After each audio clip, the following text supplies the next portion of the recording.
Feel the power. Oh, I can feel it. Our moment of triumph approaches. It's GrokTALK.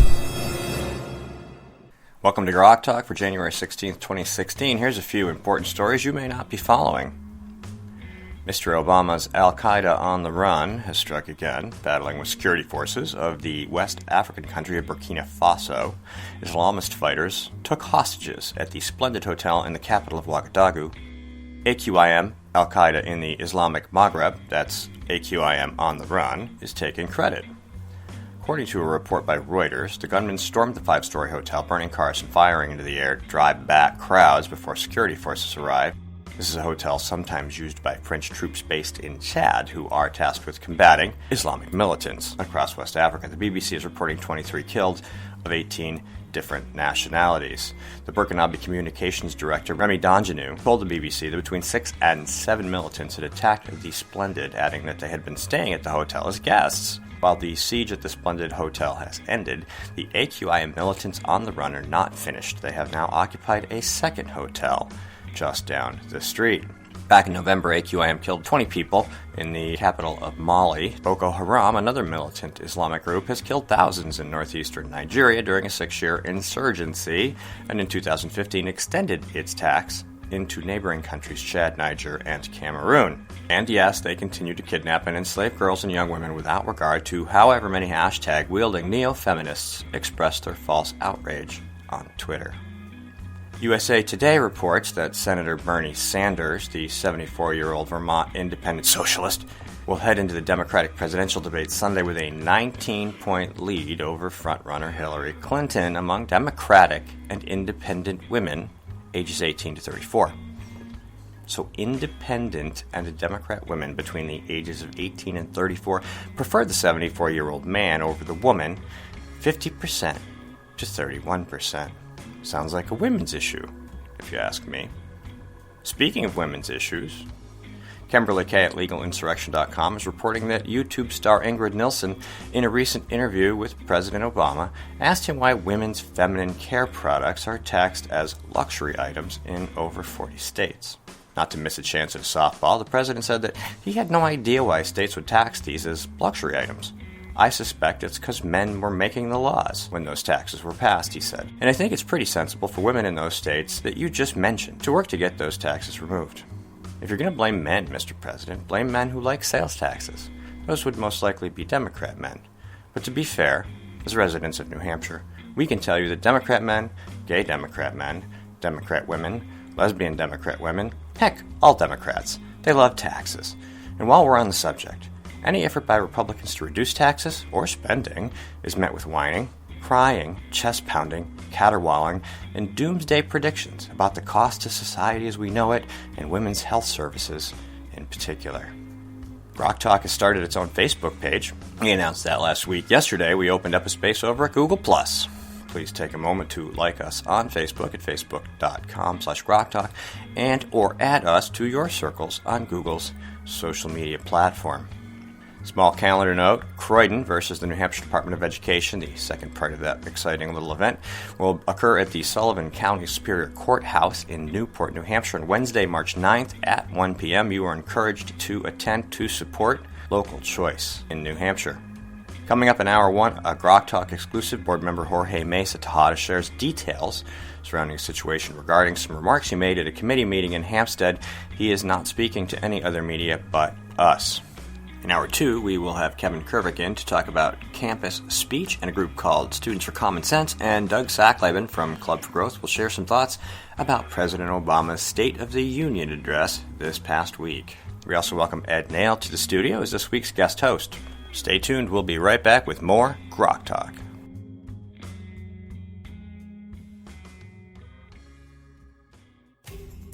Need more GrokTALK? Well, you can catch new shows Saturday mornings from 9 to 11 a.m. Eastern Time. Miss a show? Not a problem. Past shows are rebroadcast here daily from 9 to 11 a.m. Monday through Friday. Join us for 2 hours of unapologetic conservatism. And we're not just armed with opinions.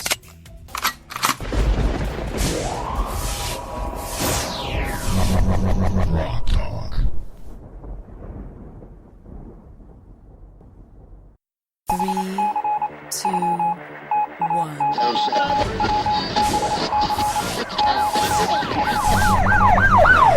We'd like to welcome you to another edition of GrokTALK, brought to you by New Hampshire's leading conservative blog site, GrokTALK.com. We are your feared, extremist, right-wing, hard-charging, gun-toting, opinionated, outspoken, rabble-rousing, letter-writing, radio, microphone stomping, conservatives, and rational libertarians. So get ready for more news and opinion you could only get from GrokTALK.com. GrokTALK.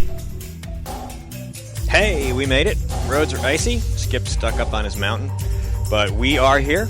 Mike Rogers to my left. I have Mr. Ed Nail to my right, who's joined us as our guest host this week. Some of our other actual guests will include Jorge Mesa-Tejada, which you may have heard in the newsread. We're going to talk about a situation in Hampstead with Mr. Jorge Mesa-Tejada. Kevin Kervick's going to join us at 10 o'clock. He's scheduled to come in and talk to us about campus speech and a group called Students for Common Sense. Doug Sachletben from Club for Growth will be in later on after that to talk about Mr. Obama's State of the Union address. And I got to remember what line Skip's on. Good morning, Skip. He's on line 1. Good morning. I gotta adjust your volume. Hang on, just like always, because it's a phone call. Thank you, Mr. Alexander Graham Bell, but we still have some technical difficulties many years later. Anyway, Skip's stuck on his frozen mountain, and we're gonna talk about a bunch of stuff today. We're gonna start the segment like we did last week. I'm gonna play some sound, and we're gonna get some reactions to that. But before we do that, how's it going up there? You said the salt trucks and sand trucks finally came by? Just finally came by at the very end of the road here in Guilford, and that's to be expected because, hey, it's a Saturday and there's no school buses running. Right. So That makes a lot of I spent my sense. time writing about one of our guests, Jorge Mesa-Tejada. I've got 2 posts up just now, probably more to come, because I've been there, and we'll see what happens. So if you want to go abstract audio or play some of the video, it's there at your fingertips. I know, and I didn't have time to process it last night when I finally got it, and so it's not in my queue.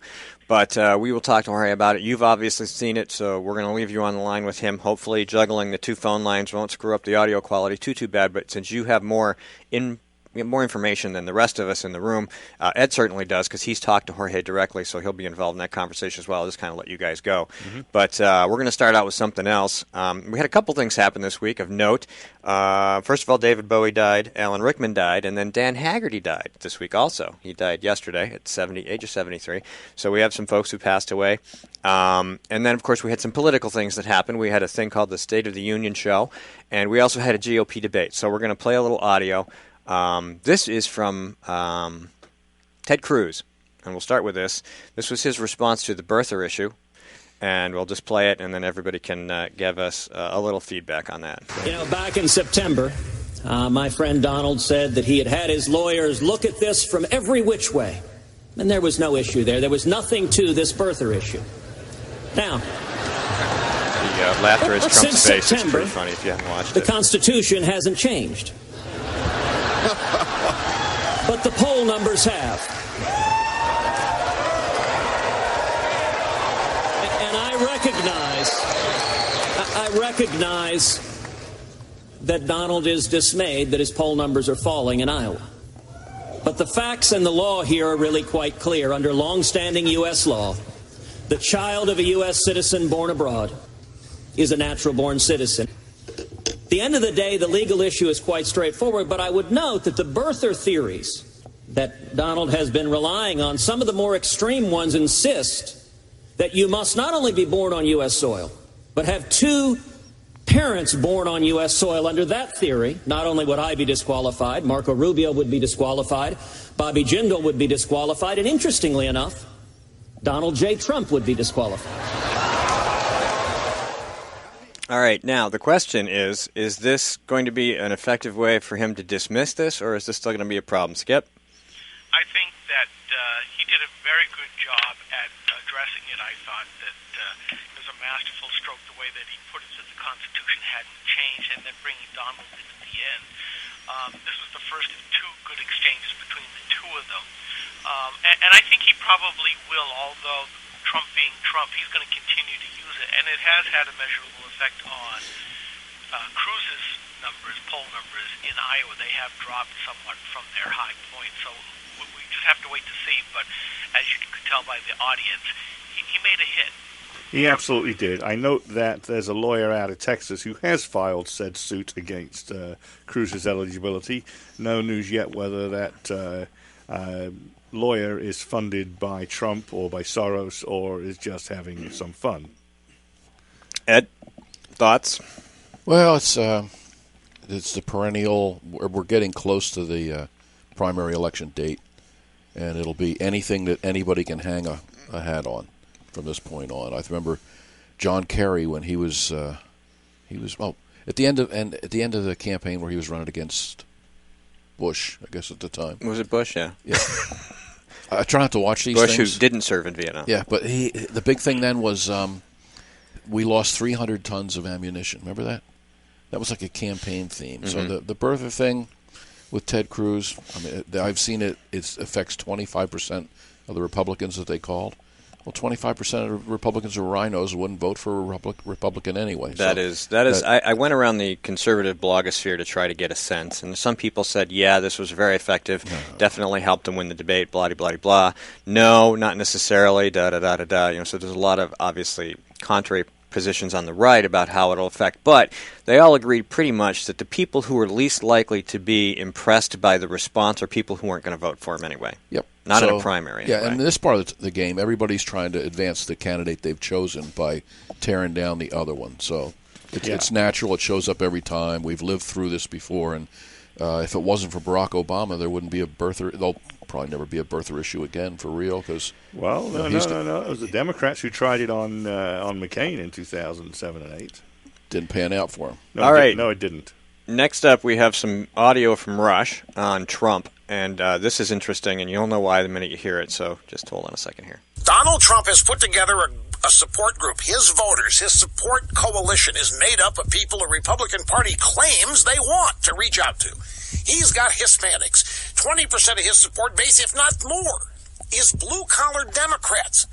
20% of the Democrats surveyed recently said they would defect from the Democrat Party and vote for Trump. Well, is that not what the Republicans claim that they think and say they need to do? They need to peel off some Democrats, need to peel off some independents, need to get some Hispanics, need to go out there and get some women. Well, look at Trump's group of people. That's who he's got, and yet he's still rejected.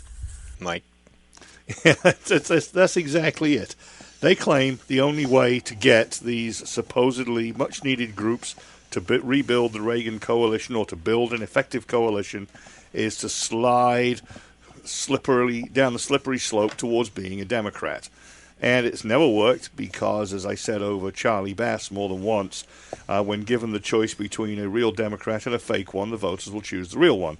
So no surprise that doesn't work. Along comes Trump, who has genuine crossover appeal due to his populist message, or even Cruz, who is just telling it like it is really effectively, and they are getting voters that the Republican Party says they want, but are deathly afraid of the candidates who can get them. Yeah, Rush is so brutally honest that it, and this analysis is dead on. The first thing I thought was when you hear that independents, people like that, are going to vote for Trump, and they're actually saying it out loud. That's you could probably hear people hitting the floor where the Republican elites meet. So I've actually seen some polling where the numbers are better than that in favor of Trump. It's everything the establishment and the Rhino National Committee have wanted, and they have it in this guy who's not one of their guys, so they're out to get him. Skip. Yeah, it all comes down to, but he's not our Republican. And No. that's what scares them the most. Exactly. I'm not a Trump backer, but I certainly have had a lot of fun watching him bring up issue after issue that the establishment doesn't want to bring up, and that's why they're saying what they are right now, because he's upsetting not only their apple cart, but he's basically chopping down all of their apple trees. Yes. I think that a lot of people dismayed with both parties are looking at Trump and going, well, he's running as a Republican, but he's not really a Republican. Since I'd never vote for Republicans, I would vote for Trump. So it's like the enemy of those Republicans is my Republican. type True. thing. So I think that's what's going on. I tried to go to one of his rallies. I couldn't get within a mile of it. I couldn't park within a mile. It wasn't worth getting out and walking. He's that far. third-way candidate that everybody talks about. And and this leads to our next soundbite. And this is the only reason why anybody is paying any attention still to what happened the night of the State of the Union, and it had nothing to do with anything Obama said. The angriest voices was actually referred to a lot of things. I mean, it's certainly some of the things that Mr. Trump has said, but it's been to other things as well. Mr. Trump is not exempt from being one of those angriest voices, and all I'm saying is we've got a responsibility, and the way we handle issues and the way we talk about issues should be towards solution, not towards division. And so I say that in reference to a lot of things. What it was calling out my party. I mean, that was very true. I called out Republicans and I called out Democrats because I think it's important. If the country's going to move forward, we all need to look in the mirror. We all need to realize that we've all had something to do with this. Because once you do that, you can regroup and build the country back up. Okay, that's Governor Nikki Haley throwing her own party under the bus after the Obama State of the Union address. And that is the only thing that's really been newsworthy, and we'll talk to Doug Sachletben from Club to Growth around 10:40 about his reaction and Club for Growth's reaction to the content of the State of the Union, if you can call it that. But this is what everybody's talking about. You get somebody for the first time ever, and I think Rush said this, that he's ever heard the Republican agree with Obama and throw his own party under the bus. Howie Carr. Howie Carr had her speech on and a Ted Kennedy speech. Yeah, same thing. So if here's the deal: if you want to see what angry white Democrats look like, go to a Trump rally, because that's who's there. So here they come, and they're angry because they're angry with the Washington cartel, just the way Cruz is and Cruz supporters are. Yep. And they don't see themselves being represented by Hillary. The smarter ones don't see themselves being represented by Bernie either. And so Trump's the next logical choice. I think it's great. And, I listened to Nikki Haley, and I thought, a couple of iffy bits, but it seemed like a good speech. And then I sort of watched people pass through it, and I realized just how subtly bad it was. And she delivered it better. I mean, if you compared that to Bobby Jindal's response speech to Obama's first State of the Union, Jindal's content was better, but his delivery was awful. Yeah, he gets spanked for that, but she won't from the media, because this is what they want to hear. They love her. Anyway. Yeah. Skip, we're running into the end of this segment, so I need Skip's comment. Yeah. If you're not angry, then you're either part of the establishment Republican Party or a member of good standing in the Uni-Fusion Party. Okay. All right, we're going to call Jorge in a couple of seconds here. I'm going to turn off some microphones and do whatever it is I'm supposed to be doing to make this all sound like it's a professional thing. And you guys stay tuned. We'll be right back. It's the Coalition of New Hampshire Taxpayers. We're located at 8 North Main in Concord, New Hampshire. This is a repository for all things conservative and municipal. So if you have a problem in your town, your school, your budget committee, the right to know law, and now, at the top of our list is voter fraud. You have a tip for us, some information for us, you want to join or help us out, cnht.org.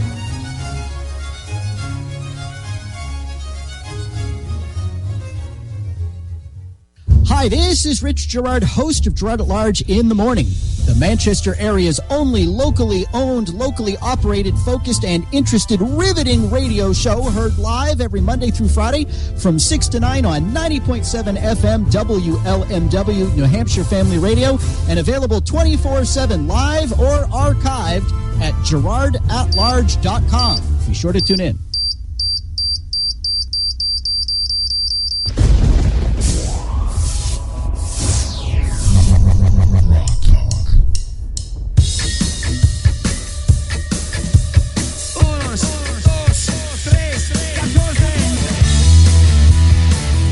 Welcome back to GrokTALK. Was that a little hispandering there, Steve? It was a little hispandering, yes. Or something like that. All right. I have all these phone lines open and all these microphones open, so it's going to make me sound a little echoey. So we're going to do our best to manage that. We have Skip on the phone still. Of course, Mike Rogers, Ed Nail, our guest host for this week. And Jorge Mesa-Tejada has joined us. Good morning, Jorge. Good morning, guys. How are you? Good, sir. Good, sir. So I haven't had a chance to go through all the information you sent me, but you've spoken to Ed and you've spoken to Skip. So why don't you preface this, and then I will let them interface with you on this discussion about your situation in Hampstead. Sure. I'll tell you in a nutshell, the whole situation is a blown-up situation from what I said at the Budget Committee meeting on Thursday night.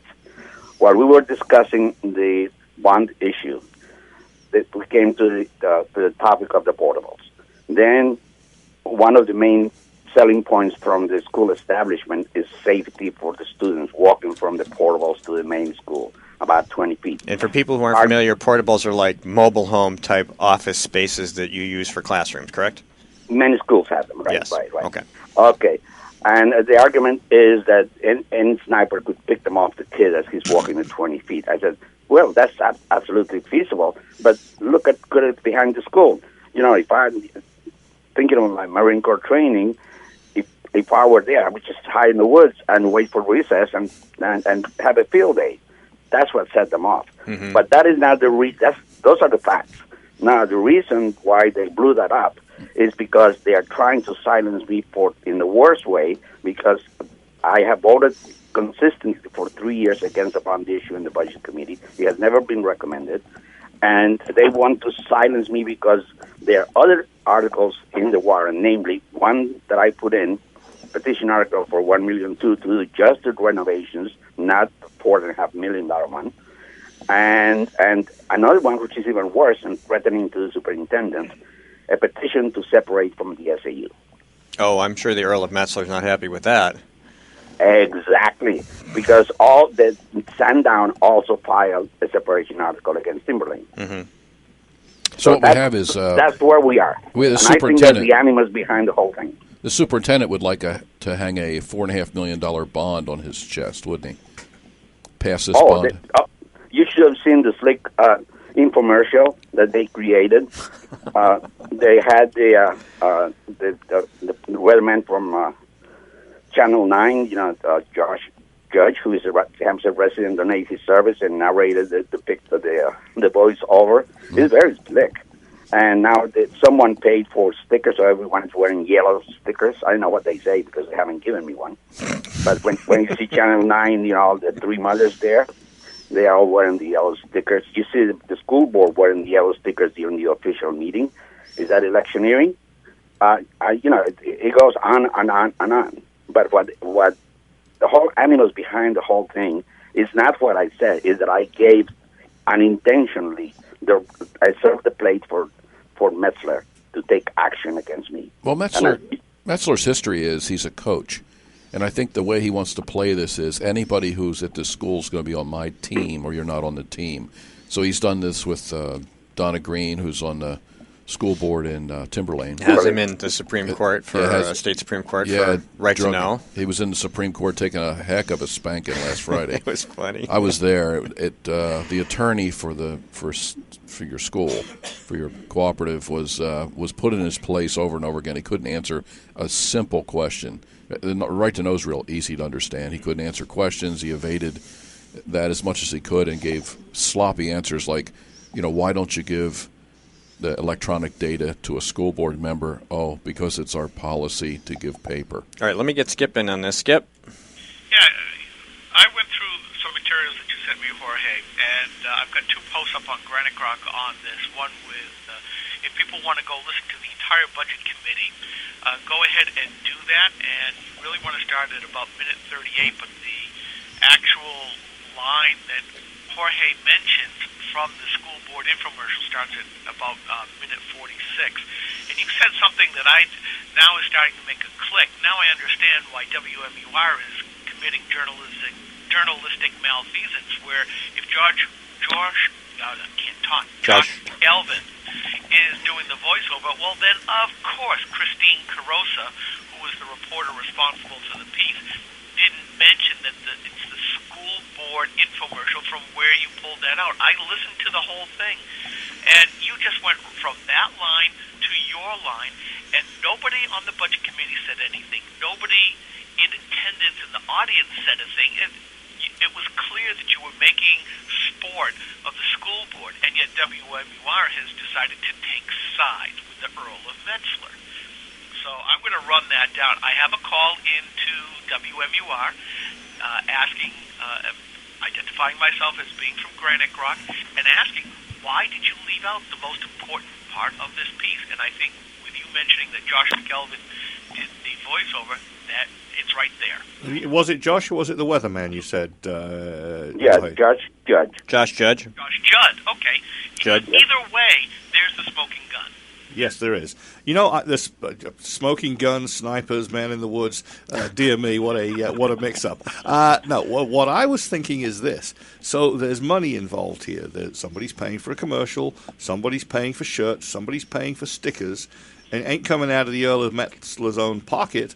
His pocket gets lined somewhere along the way when these big contracts go through. At least I'm guessing so. I can't make a direct accusation. Well, he gets to keep his job, and he gets to be powerful, and he gets to push the chess pieces around. But what you said is important, and what Jorge said was important. Where is this money coming from? That's where you're going. That's exactly the point. The biggest point that I have in this situation is that he has an unlimited amount of school funds that he can use, and no one can bark up his tree. Because no one at Timberlake and Hampstead school board members have the guts to stand up to him when in fact they are his bosses. Right. So he has a carte blanche to do whatever he wants, and he's a despot. And his way to operate is to eliminate any enemies. Now, this is money. Use the police department to do it. This is unprecedented in other schools. Oh, okay. The police department's situation was they were asked to hand deliver the no trespass order. The police department did not have any hand in doing that. In fact, when he first approached the police chief, and I know him because I talked to him, he said that he wanted a restraining order, and he said, we won't touch that. And then he went back and wrote the no trespass order, which is within his authority. Is that the top of his list? The first thing Metzler says is, I want a restraining order? I mean, this is not new. This is common with him. People of the world, listen very carefully. I want you to go to Donna Green's blog. Just look up Donna Green. You won't miss it. It's called Timberlane and Sanborn. Sandown. Right. I'm sorry, Sandown. And just take a couple hours out of your day and just read. She's done this is an award-winning blog, and this is just her blog. And she's been documenting everything that's been happening to her as a school board member in Sandown, dealing with this dirtbag. He's a nut. And Ed and Rich Gerard have had to deal with him. I mean, a whole bunch of people. Yeah, anybody who speaks out against this guy, Plastow, wherever they are, the cops are called. And it's free speech. It's right to know. It's just, the guy's a tyrant. Basically, he's a little coward. I mean, I don't think he should be running a school. I don't think he's capable of running a school. I've said this on multiple stations. I've written it. He's out of his league, and his idea now is I'll just take on all comers. He gave his wife a make-work job? Yeah, well, that's pretty common. But now, one thing, guys, that you should be aware of, if you read the press release and public statement, that was probably written by the person he hired to be his PR person, who happens to be the wife of the former chairman of the Timberlane School Board. Okay, notice the fantastic write-up how they created a massacre. That I was going to massacre the kids. Read the words. That's not in whatever I said. Uh-huh. Well, he's claimed that he got death threats or threatening phone calls or something, and I didn't pay much attention to it at the time, but he filed a police report. And my name and Rich Gerard's name were in that police report. And he sent me an email. I didn't know about that. Oh, yeah.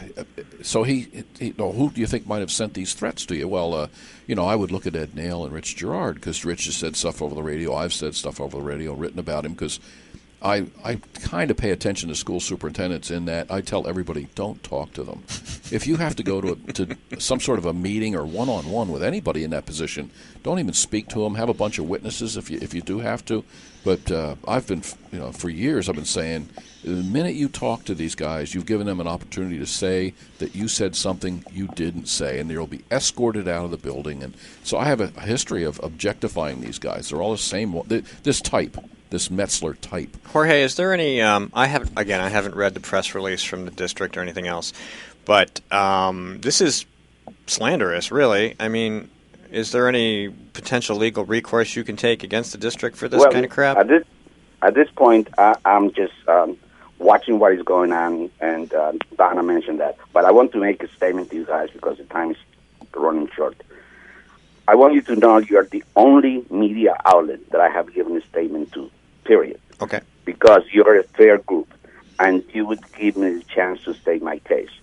What I will do from here, I will continue to serve the people of Hampstead. My voice will not be silenced, because it is imperative that the voters hear what they have to know. They need to know for town meeting. And I'll be using letters to the editor and any other media is available to me to make my voice heard. And I thank you guys for letting me come on your show. We enjoy doing it, Jorge, and Metzler has picked on the wrong guy this time. He picked on the wrong lady last time with Donna Green. He's picked on the wrong guy this time. So he shares the wealth between the genders. The guy's out of control, and guys hang in there. We have if we were Democrats, we'd be talking about how he goes after women and minorities. It's just the way it is, even though that's not how we picture these people. They're just smart, intelligent, hardworking activists who are out there trying to help their towns. And they're effective. Yeah. So Jorge, it occurs to me when I said sort of follow the money. So you're actually saying that Metzler is spending unlimited amounts of actual school funds, taxpayer dollars, to fund a campaign which will cost the taxpayers more dollars. So I cannot say that. No, I cannot say that. Okay. But what I'm saying is that whatever he does at the superintendent office, no one is supervising it, because as you have followed him over the years, he doesn't want anyone to come in and check the financial reports. Got it. Okay. So we don't know that he's doing it, but we don't know where the money is coming from. All we see are the budget reports at the end of the year or at the month. Jorge, maybe he can go back to his bad legal counsel and get more advice, because he's always saying, what I'm doing is perfectly legal. I checked with the lawyers, blah, blah, blah. And he finds himself sitting there with a dunce cap on his head in the Supreme Court. All right, Skip. Yeah. Hey, Jorge. They pick on one of my friends. They picked on all of us. We've got your back, and I appreciate your kind words of saying that we are fair and balanced. No, I wouldn't say that we try to be fair, but we are certainly not balanced. We are definitely biased towards those people who stand up for principles and can show what those principles are in writing. You and I share the same belief that government spending should never rise more than the average person and citizen, and government should never be placed above the citizens that pay for it. And Earl Metzler has done exactly that. So he picks on you, he picks on me, and he picks on the rest of us in Granite Rock. We are happy to support you. Don't forget the question, cui bono. We got to find out. We got to find out who benefits from this beyond the Earl and his power. And I think Jorge's point is that when we post this, we will post all of it. We will post everything he said. We won't edit it to make it sound the way we want it to. That's what we do. Exactly, and that's why I've been friends with you guys since the beginning. Well, we got another 5 or 6 minutes. Is there more to this story? Okay. Yep. Hello. Yep. Go ahead. No, I thought that we were coming to an end. No, we're on 20-minute segments now instead of 15. Oh, terrific! So if you have more to tell if you have more to tell the world, because the rest of the press isn't going to get this until they hear it from us, please do. Okay. So what I really want to know, the people in Hampstead that are listening, is that we have bigger fish to fry this year, in the school, especially in the school warrant. The $4.5 million bond issue should definitely be defeated, because we do not need the new construction. We've been flat for about 4 years, and we'll be flat through the foreseeable 10 years in enrollment. When we had the portables, that was in 1999, we had 250 plus more students in the school than we have now. Therefore, we don't need those portable classrooms. What we need are the renovations. They are insulating the 1960 wing walls, change the ventilation system, put a new roof, and yes, install sprinklers throughout the school and other minor items that we have to do. That's what we really need. But the $4.5 million is too high a price to get those things. That's why I put in a petition article number 7 for $1.2 million to cover just the renovations. That's another thing that set them off. And then that's the one that you should vote for, because that's a one-time expenditure, and it covers all the renovations that we need so far, and as long as the money goes, and that will take care of the central school upgrading. The other thing that people should know is warrant article number 8, which is the first part of separating from the SAU, where it will create, is a 2-year process. It will create a committee to study the situation, and next year, then they'll present the plan as to how to separate. And then we'll be able to leave SAU 55 forever and leave Metzler high and dry. We have to leave that SAU. It is no longer operational for us. We need to be our own master, and we have enough talent in town, and we have the funds to be able to do it. And with technology now, we no longer need the overhead of the SAU in Timberlane. And how does that play out in terms of the relative sizes of the schools or school districts within the SAU? In other words, if you leave, and I think you said Sandown was trying to leave, is there nothing left? Oh, no. Timberlane is a regional school district. It's Plastow, Atkinson, Sandown, and Danville. Okay, that's one. And the other one is Hampstead. We are our own district, coterminous with the town. So there will be plenty of room, but I don't care. Let Timberlane take care of him. They're a whole bunch of sycophants that say yes to whatever he wants. And that's where Donna Green gets in trouble, because she's very much like me. She came late to the game, but she's been a quick understudy, and I've been giving her the information as to where to look. There's a video of her on her website of they voted to censure her, and she stood up to him. It's a great video if you want to see what conservative school board members have to go through. Yeah, and then if we go our own way, we can become. We certainly have the funds to become our own SAU, but we could also join a neighboring SAU, like Chester, or Hooksett, who is trying to join Chester, and it would be okay. We can share the superintendent. That's okay. There are many ways we can do it. That would be okay. I mean, I think if you guys could swing it on your own, that's the best way to go, because once you start getting involved with other districts, they start having an influence over policy. And, we're big on local control here, as are you and most of our listeners. So we wish you a lot of luck on that particular front. I know that it's been a rough slog with this Earl Metzler guy. I mean, things probably weren't great before he came along, but they've certainly gone downhill rapidly ever since. Yeah, stay tuned, guys. There will be more to this as the time goes on. So, and I thank you for the publicity. But the big thing with leaving SAU 55, we'll finally get to a situation where the SAU we have to belong to an SAU by law. So at least the one we would create or join would be truly an administrative office, not a dictatorship.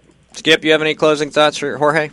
Just a question. Actually, Jorge, you mentioned the school board or the school district infomercial where this line about the sniper picking off kids originally started from. If you have a link to that, let us know, and I'll get it posted up right away. Okay. All right. Sounds good. Jorge, good luck. We'll have this up in its complete 2-hour form today, but I will break out our segment at some point so that people can hear it. Thank you, guys, and drive carefully going home. Yeah, thanks so much. All right, Jorge, good luck, and we'll talk again soon. Stay in touch. Thanks, guys. All righty, bye-bye. Bye. Okay, Jorge Mesa-Tejada has a new set of circumstances to deal with over there in Hampstead. It's hard enough being a local official without having to deal with this crap. He's been there forever. He has. So he has he's an institution. Knowledge. We've got to get him back on for education segments. We were having him on once a month. I use him all the time. We got away with. Oh my God, the guy knows everything. Yeah, and he's been in the state level. So Jorge knows what he is talking about. All right, we're going to take a really short break and come right back, and we have an open segment. So let's see what it is we can figure out to talk about. Stay tuned. This is the Coalition of New Hampshire Taxpayers. We're located at 8 North Main in Concord, New Hampshire. This is the repository for all things conservative and municipal. So if you have a problem in your town, your school, your budget committee, the right to know law, and now at the top of our list is voter fraud. You have a tip for us, some information for us, you want to join or help us out, cnht.org.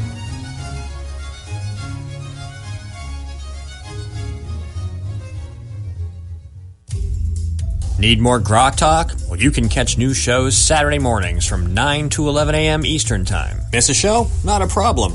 Past shows are rebroadcast here daily from 9 to 11 a.m. Monday through Friday. Join us for 2 hours of unapologetic conservatism. And we're not just armed with opinions.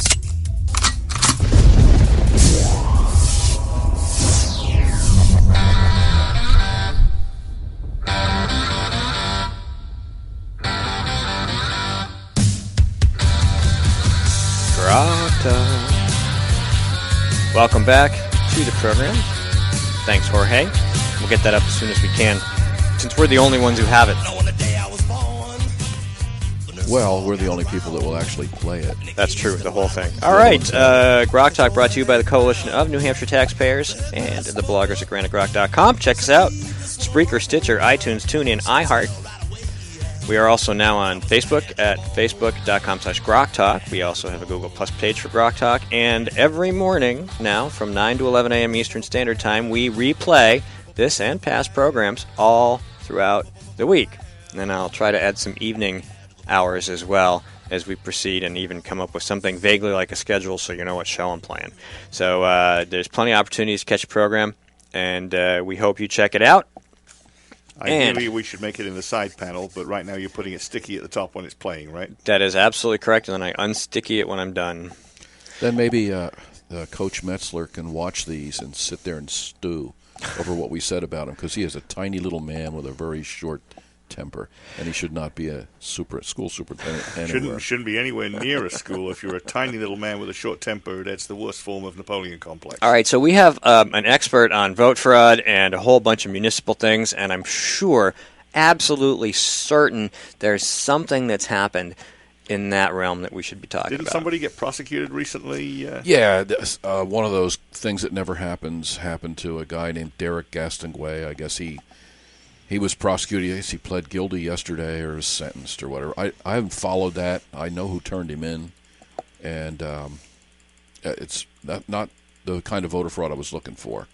I think his residence was in Manchester, and he voted in Salem instead of where he was supposed to. Oh, right, yep. Didn't he vote in 2 New Hampshire towns, or tried to? Yeah, Salem and Windham, I think, were the 2. Yeah. So the AG's office has prosecuted him, and I think he may have pled guilty. He has to pay a $1,000 fine with a 24% penalty, whatever that is.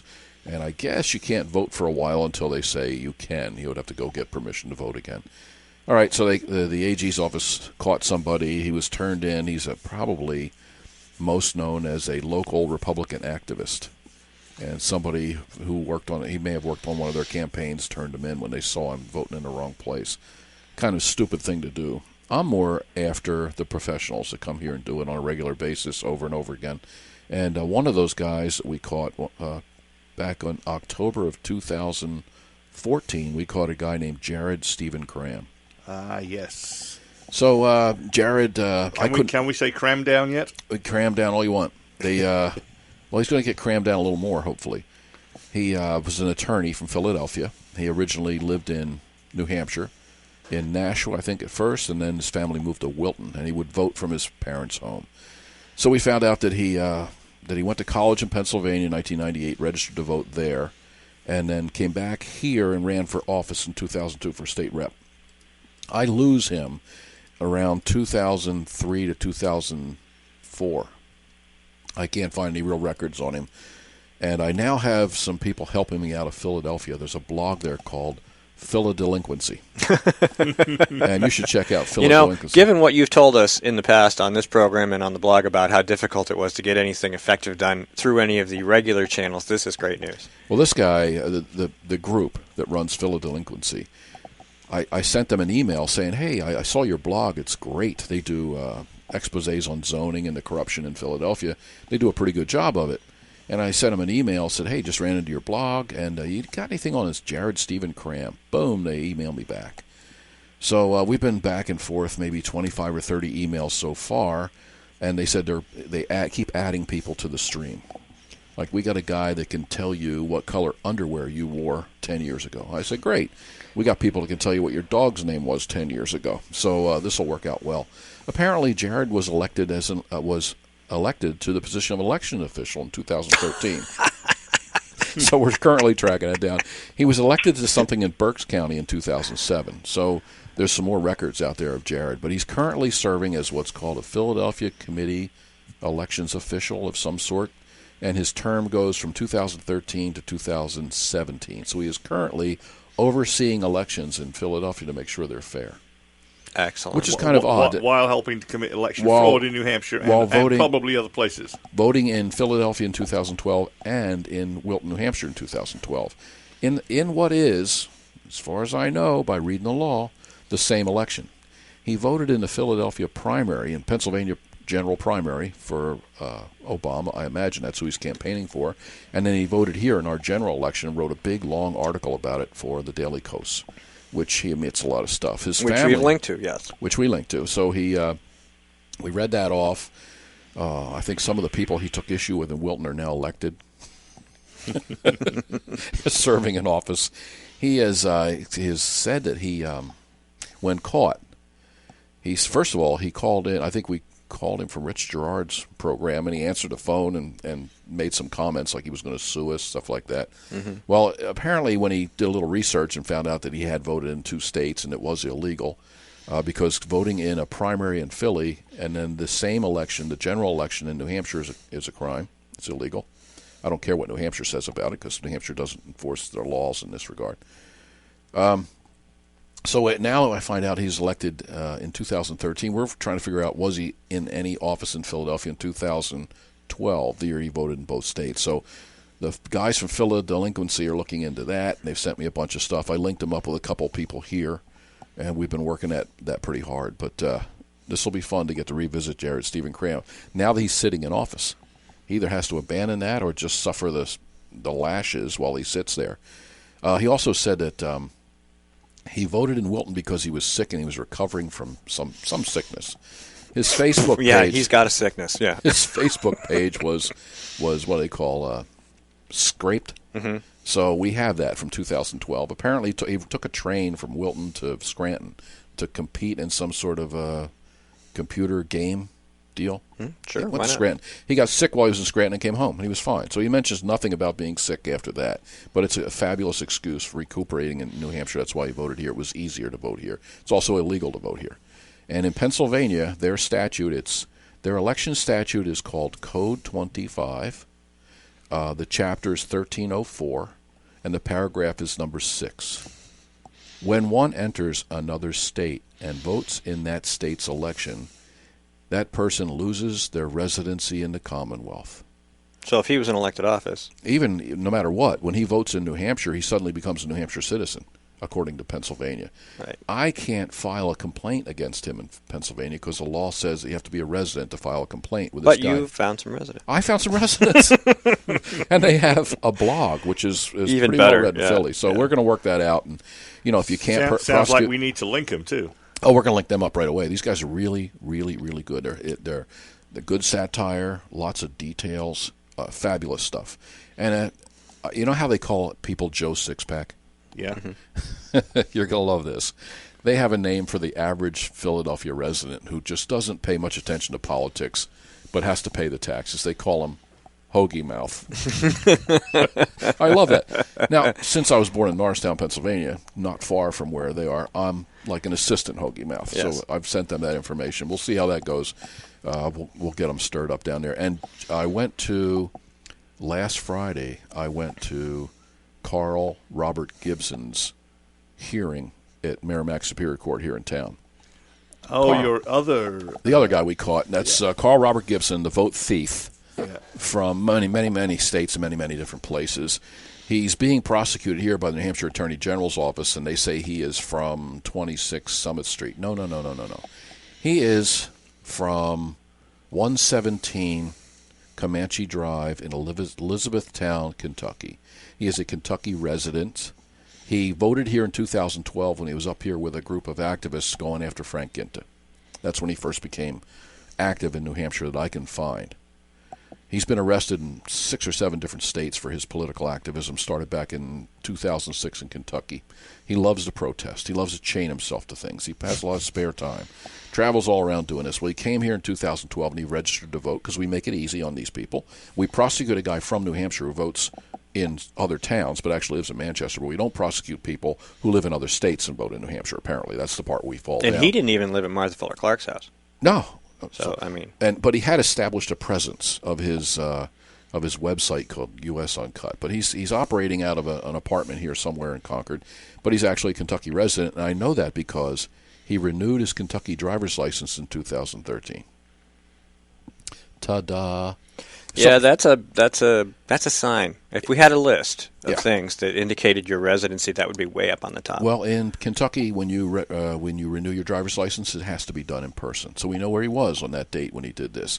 And in Kentucky, for $5.50 on my credit card, I bought a copy of his driving record. So I have that.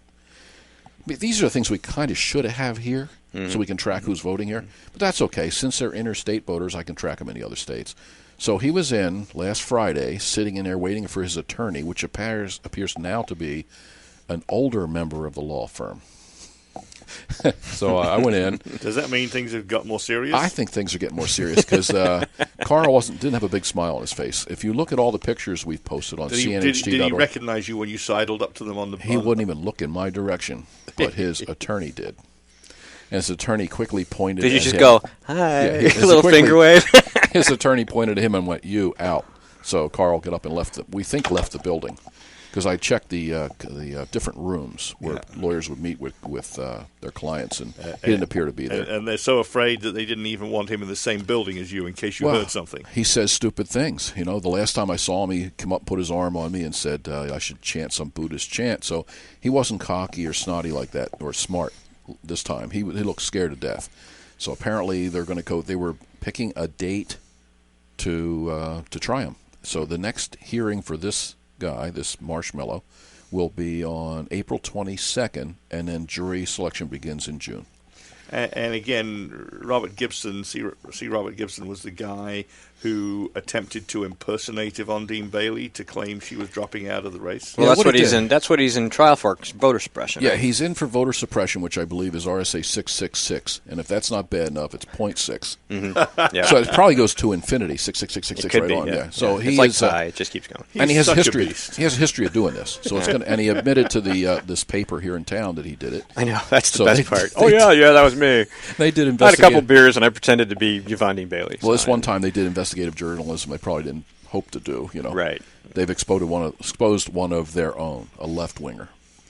Yeah. So he is now awaiting trial for that and some other misdemeanor of shuffling papers that he shouldn't have his hands on, I think is the statute.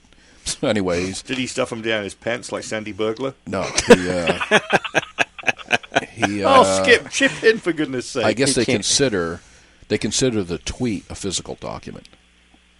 So like in the right to know law, paper documents and electronic documents are called physical documents. Okay, so they're the same thing. It's definitely not going away. No, it's that tweets forever. So there he was. I should have stationed someone outside to see what car he got into or something like that. But right now, it's really over for him, unless he pleads guilty and moves on. But we're still tracking him to see who he's associated with. But Maureen Mann and the lefties in this state know who he is.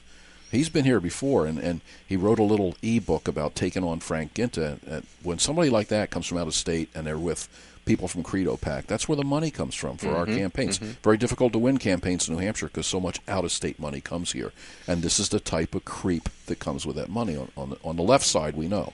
I'm glad you mentioned out-of-state money in New Hampshire elections. I got a little thing to say about the AOT campaign and their constant begging. But let's Skip out for a while. Skip, say something. Yeah, I look at this and go, gee, finally the AG's office, basically when slapped in the face with a fish broadside, has finally had to take an effort in actually showing that, well, maybe there is some voter fraud. Yeah, they're calling it voter suppression, but it really is voter fraud because you are defrauding the regular voters here in New Hampshire. And I just hope they put this guy around. And Ed, real kudos on you for getting a scalp. Well, I've turned into a stalker, and I didn't know I was good at it, Oh, yes, you are. I think any conservative activist who is, and this shouldn't even be just a conservative activist. This should be any regular voter who's listening to this should be giving you a round of applause and an attaboy for basically saying, I'm going to go after these guys using my own time, a lot of my own time, money and effort, and try to do the job that government won't do. And we have seen it under Republican as well as Democrat governors, Republican and Democrat attorney generals. We've heard the stories of you going to the AG's office with binders and binders of people to go investigate, and they go, And I think now they're finally starting to take it a little more seriously because you've just been grinding away at this. Now they have to pay attention. And certainly they got egg on their face when James O'Keefe did that series of videos here in New Hampshire at the last primary season. And I think there's a little bit of CYA going on as well. But kudos to you for getting this guy in front of a judge. Yeah, thanks, and then thanks for posting all this stuff with the fabulous pictures, like that monkey I put up with Earl Metzler. You like that? Oh man! I'm for those of you who don't know, I'm its editor. I take care of the pictures and I post his posts for him because Facebook apparently WordPress is a stretch. So he's good with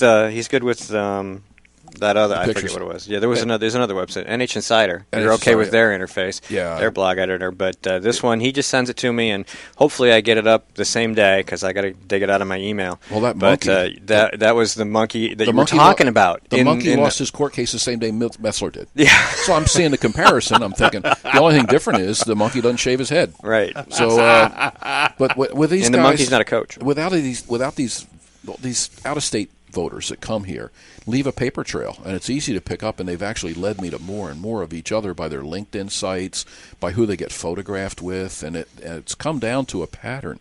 I can pretty much tell you when they're 15 or 16 years old whether they're not going to come here from another state and steal a vote by their backgrounds. It's amazing how they fall into a certain strata. You know, it's. Are you saying that you're effectively the thought police for these punks? You could actually figure out which ones are going to come here and cause trouble? I inhabit that tiny little spot in their mind where a conscience should be, I think, right now. So we're hoping to get a couple of heads on stakes, and I think Carl Robert Gibson is going to be the first, and then hopefully Jared Stephen Cram. He may have to step down from this thing in Philly, but it serves as an example to the other out-of-state activists that come here who interface with each other.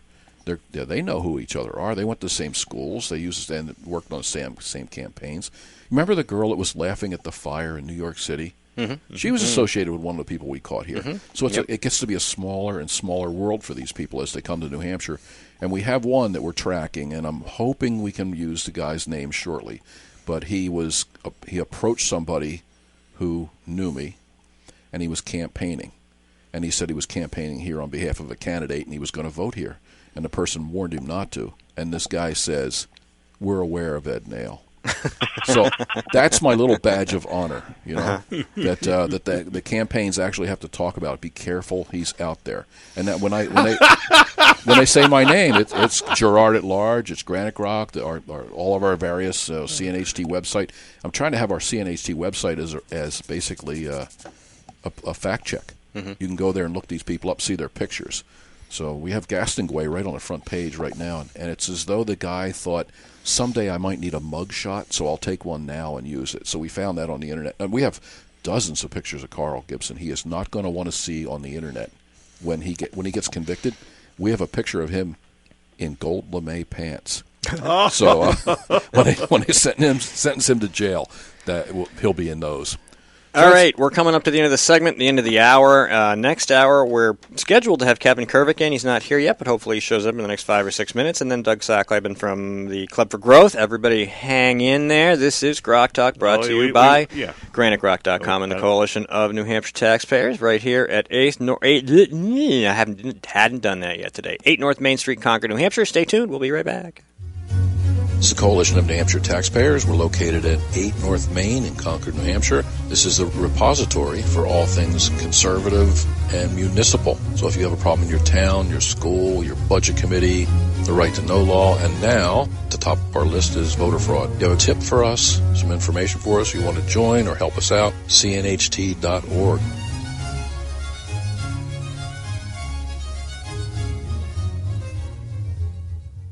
Hi, this is Rich Gerard, host of Gerard at Large in the Morning, the Manchester area's only locally owned, locally operated, focused, and interested riveting radio show, heard live every Monday through Friday from 6 to 9 on 90.7 FM WLMW New Hampshire Family Radio, and available 24/7 live or archived at gerardatlarge.com. Be sure to tune in. The opinions expressed on this program are those of the speakers and not necessarily those of CNHT, GraniteGrok.com, this station, or anyone else for that matter.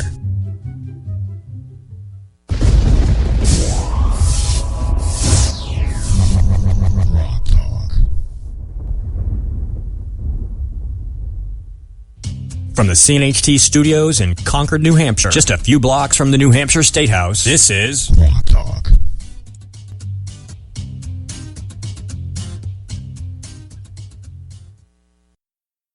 Oh, feel the power. Oh, I can feel it. Our moment of triumph approaches. It's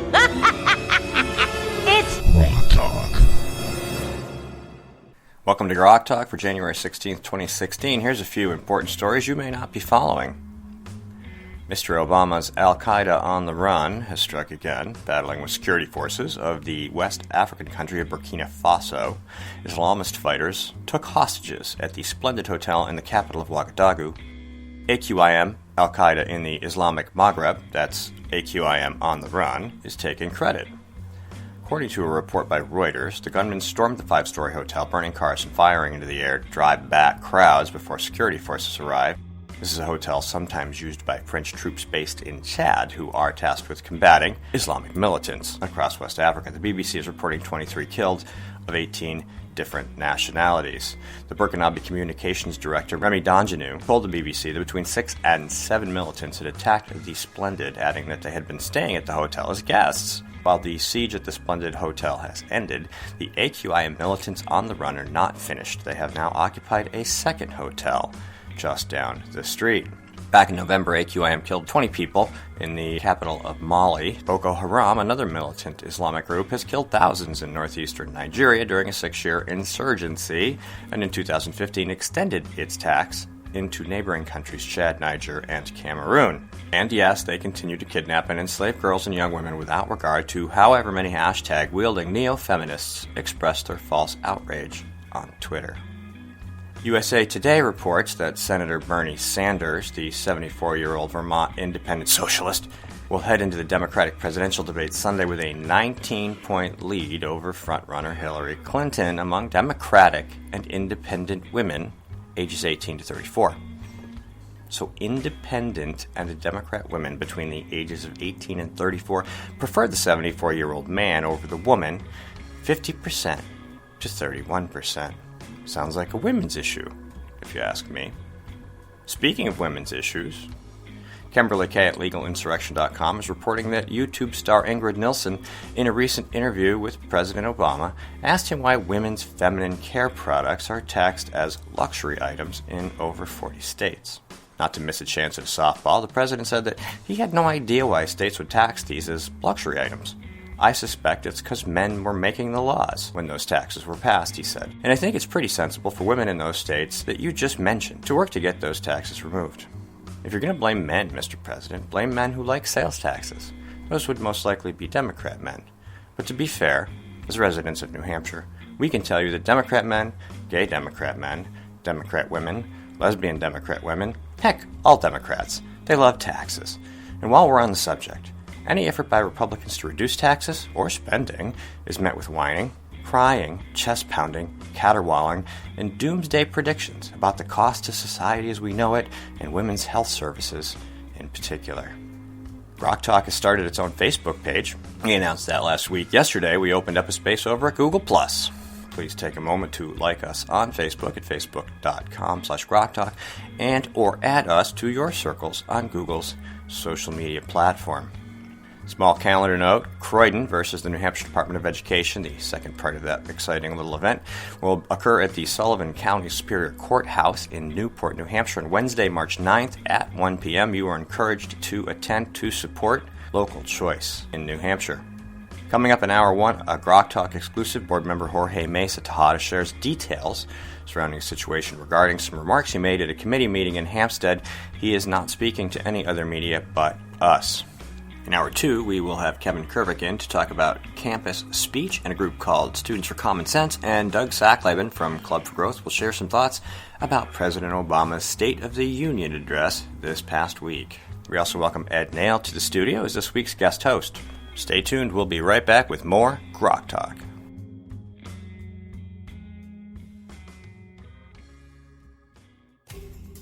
Need more GrokTALK? Well, you can catch new shows Saturday mornings from 9 to 11 a.m. Eastern Time. Miss a show? Not a problem.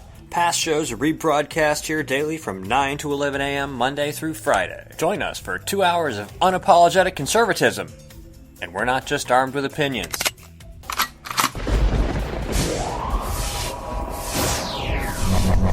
GrokTALK.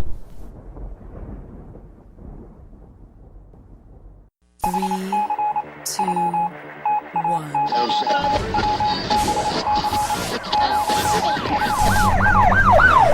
We'd like to welcome you to another edition of GrokTALK, brought to you by New Hampshire's leading conservative blog site, GrokTALK.com. We are your feared, extremist, right-wing, hard-charging, gun-toting, opinionated, outspoken, rabble-rousing, letter-writing, radio, microphone stomping, conservatives, and rational libertarians. So get ready for more news and opinion you could only get from GrokTALK.com. GrokTALK.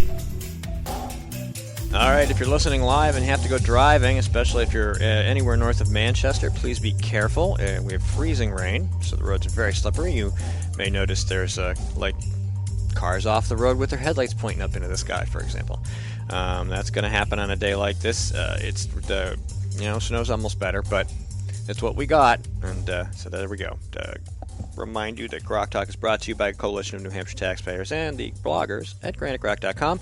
Listen to us every weekday at GraniteGrok.com and Spreaker.com from 9 to 11 a.m. As we broadcast this and past programs, you can also listen on Spreaker, Stitcher, iTunes, TuneIn, and iHeart Radio. We're working on expanding our various venues. Of course, the RockNHCR.com also carries the program every day from 9 to 11 a.m. Monday through Friday, and you can listen live right now, if you happen to be listening to live. You're Thank stuck you very in the much. house. You better be listening. Yeah, you're stuck in the house. Oh, I forgot to turn that down. You're not shoveling snow. There we go. No, you're not shoveling snow. You're just watching your driveway turn into a skating rink. You know, we had the weather. We had a little snow over the holidays, and then it got hard like ice, and then we had that powder like last week. Yeah, or in between Taking we had out rain. I mean, the first bunch of taking hards, out the dog, and it's like, whoa. Yeah. So that's how the roads are without the snow. So behave yourselves. Skip, you still there? Yeah, and I'd rather have snow. I feel like I'm trapped indoors again. That's all right. I can finally do some blogging. Yeah. Oh, yeah, you can. I have to apologize for the lack of quantity of doing anything lately. Well, I haven't done a lot this week because I've been working on this whole daily broadcast thing that I have to run off my laptop for 2 hours every morning. I have to have it all ready to go before I get to work, and then when I get there, I got to trigger it at the right time, and then I can go off and do my business, and it runs itself. But that and working on the new format, getting the Google Plus page done, getting the Facebook page done, trying to figure out when we're going to do some marketing and advertising on Spreaker. So I have not posted much this week either. Much though? Busy. I've been stalking people. Yeah, my work days tend to be very full, and then every so often I find something that really jumps out at me, and I just got to post it. I couldn't resist the word mangling when I heard that Haier had bought all of GE's appliance business, so I had to put the bit up about Bad Haier Day. Bad hay a day. All right, Kevin's not here. I don't know. I'm going to email him and Facebook him and IM and see if he's off the road somewhere or if we had an issue and a scheduling problem that I didn't get an update on. In the meantime, Mike, pick a topic and start going with it because I have to go do this other stuff. No, there's no problem. I mean, first of all, during the debate, I thought that Trump was more mellow and better informed, and I think there were some pretty good exchanges. Trump certainly isn't giving any ground. On the other hand, Cruz got off some really good zingers. This stuff over the New York values has got legs, and it isn't in favor of Cruz either. Of Trump either. He didn't die in a ditch. Yay! It's likely to work out to Cruz's benefit, but. The thing that got my attention was near the end of the exchange on that. It just depends how closely you've been following some of the utterances of Trump on the campaign trail, for example. But at the end of that exchange, Cruz came out with this one-liner. Not that many conservatives come out of Manhattan. And you had to have been there when Cruz started doing well in Iowa. The first thing that happened is as Trump's out there trying to court the evangelicals and say, not that many evangelicals came out of Cuba. They got to pat each other on the back for that. It's pretty good give and take. I think so. In spite of the fact that Trump is clearly trying to make sure he comes out on top because he sees Cruz as a genuine threat. I've been saying for weeks, slowly, catchy Trumpy. Cruz has this nice, steady trajectory. Trump is trying to make sure he comes out on top, but he's trying not to do too much damage along the way, I think, and Cruz likewise. And they'll wind up making it a two-man deal. I think they will, because that deal is going to do so much damage to the Washington cartel. All right. And they are so deathly afraid. Let's talk to our guest. That's Okay. right. I'm enjoying this conversation too. That's there, okay. there was also the blog line, Or maybe not. Blog line of the day from Richard Viguerie a couple of days ago. Blog line of the week. Part of the reason they're afraid of Cruz is he's not going to just go along with the program.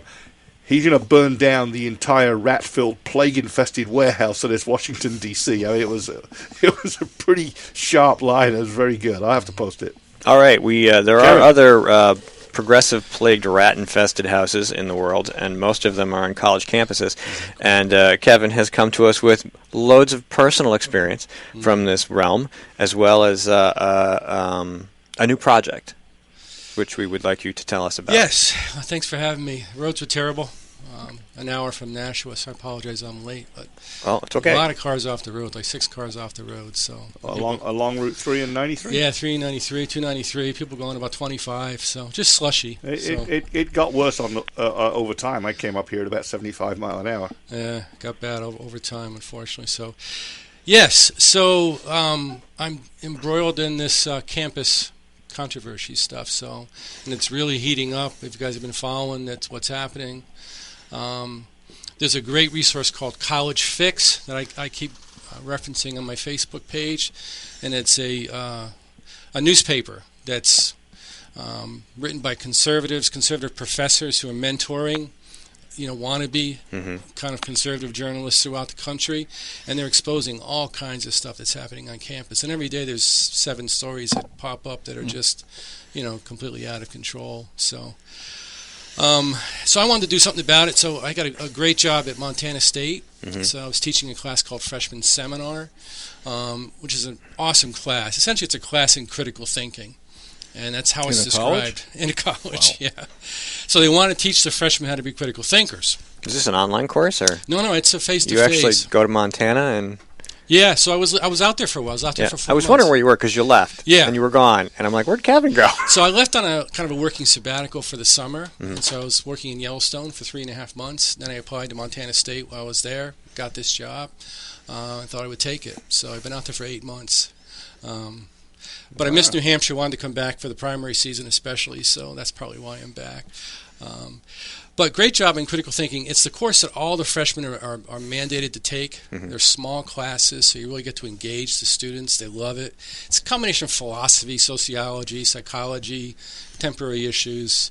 We talked about Plato. We talked about, Martin Luther King. So all sorts of, value, different positions come in. But Montana State is a kind of a center-right sort of university. Western schools tend to be a little bit different than the Eastern schools. But, like all the schools, they've got all the diversity clubs and all the students for diversity, students to, the queer students, the gay students, the women students, all these groups are very active and prominent, and they're always displaying their stuff. And there's very few, sort of middle-of-the-road or conservative kind of organizations. So I wanted to try to mentor and support those aspiring groups. So I'm starting a group called Students for Common Sense, which is really a group that battles political correctness. And so our idea would be to just promote ideas or say things out loud that are true that nobody is allowed to say. Touchy. Real touchy, yeah. So do you guys have little shirts with mascots we on them? will eventually. Nice. Flak if we can get jackets. some funding. If we can get some funding, so I'm hoping who's listening out in your wonderful audience. I suggest an Indian, something like that on there, maybe. We'll do that. A Western Indian. Yeah. But at our first group, we just set up a table and we just listed a whole bunch of ideas that are basically, commonsensical. Girls are different than boys, for instance. Things like that we would say, and we just kind of promoted them on the table. So people would come by and kind of look at that. So my idea is that if you just start saying those things out loud enough, you'll create a lot of tension, but you may provide an alternative. And then a number of students came out and said, yeah, this is interesting, or some people were like, I'm not supposed to be looking at this, or I'm not supposed to be agreeing with you, that kind of stuff. There goes their whole elementary school education. Exactly. And, there's we've talked before, Steve, there's a delusional, this is a mental illness we're talking about. We've got a whole bunch of people that have been indoctrinated with just crazy ideas. Liberalism is a mental disease. It's a mental disease. And so what I'm trying to do as a family therapist is, kind of provide an alternative to that. There are other ideas that are actually true. And in my classes, I did that, but in a very balanced way. I'm not reverse indoctrination, just presenting ideas that are research based. If you could teach critical thinking in a balanced way across a lot of campuses or campi, you would get to a situation where liberalism would mostly weed itself out. Yes, that's what happened. So ours is an infiltration strategy, to kind of gradually go in, speak the truth, provide an alternative to the dogma that they're exposed to, and hopefully over time. And I think that's happening. I think we're at a watershed moment where these ideas are starting to be challenged, and the ridiculousness of this social justice nonsense is starting to be exposed to some extent. And there's some psychotic breaks happening. People are really worried that their whole worldview is falling apart. Their whole worldview may be falling apart, but also all of their employment opportunities and their ability to live as well as their parents or grandparents is simply falling apart. And they're beginning to realize that Hillary can't cut it, and frankly, Bernie neither. Exactly, and I think you put your finger on it. This is a massive jobs program, right? So there are tons of... If you look at what Black Lives Matter wants... They want diversity clubs. They want more professors. They want money for their social justice. It's all about the money. It's all about the money. Every time. And your activism uncovers this all the time. And it's all about the cash, and it's guised in this sort of do-gooder language. Yeah, he gets to live all over the country. Right. Different addresses. Yeah. But the protesters come out, and the protesters help the leaders demand these things, and it's about the money. But do the individual protesters get a better job, a higher wage, or any more chances? No, they get their worthless degrees, but their leaders get all the money and all the kudos. They're useful idiots. Yeah, useful idiots. Well, the left needs them in quantity. Yeah, exactly. I had an opportunity once. I was asked to be a presenter.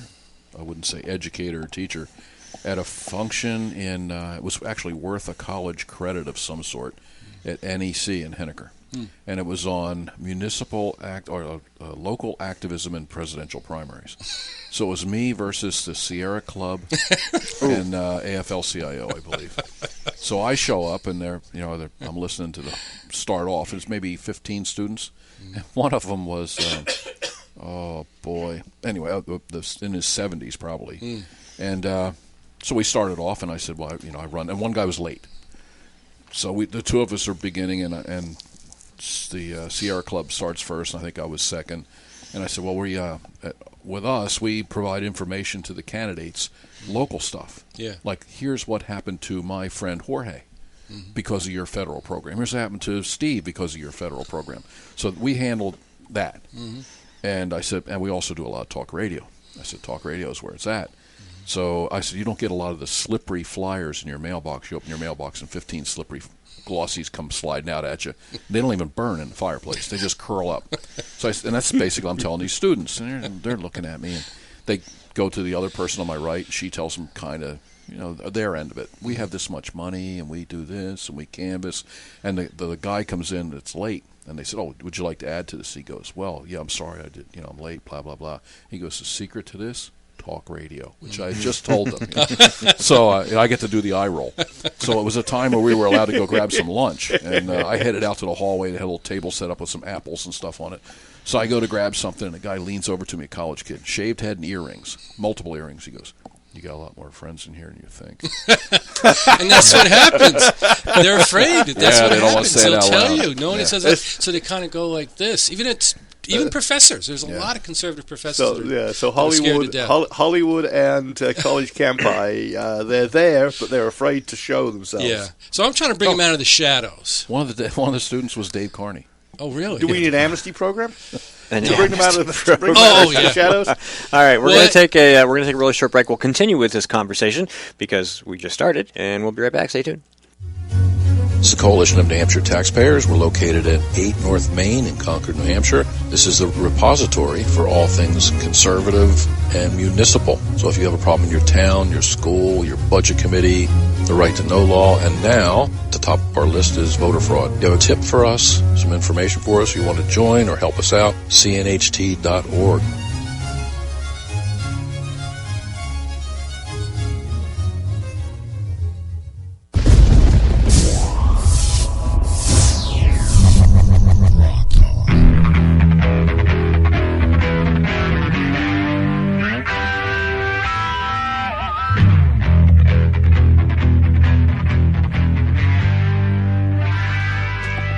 Welcome back to GrokTALK. We have Kevin Kervick talking to us about Students for Common Sense. We have the cultural nonsense we're going to discuss in a couple seconds. Ed Nail, of course, our guest host.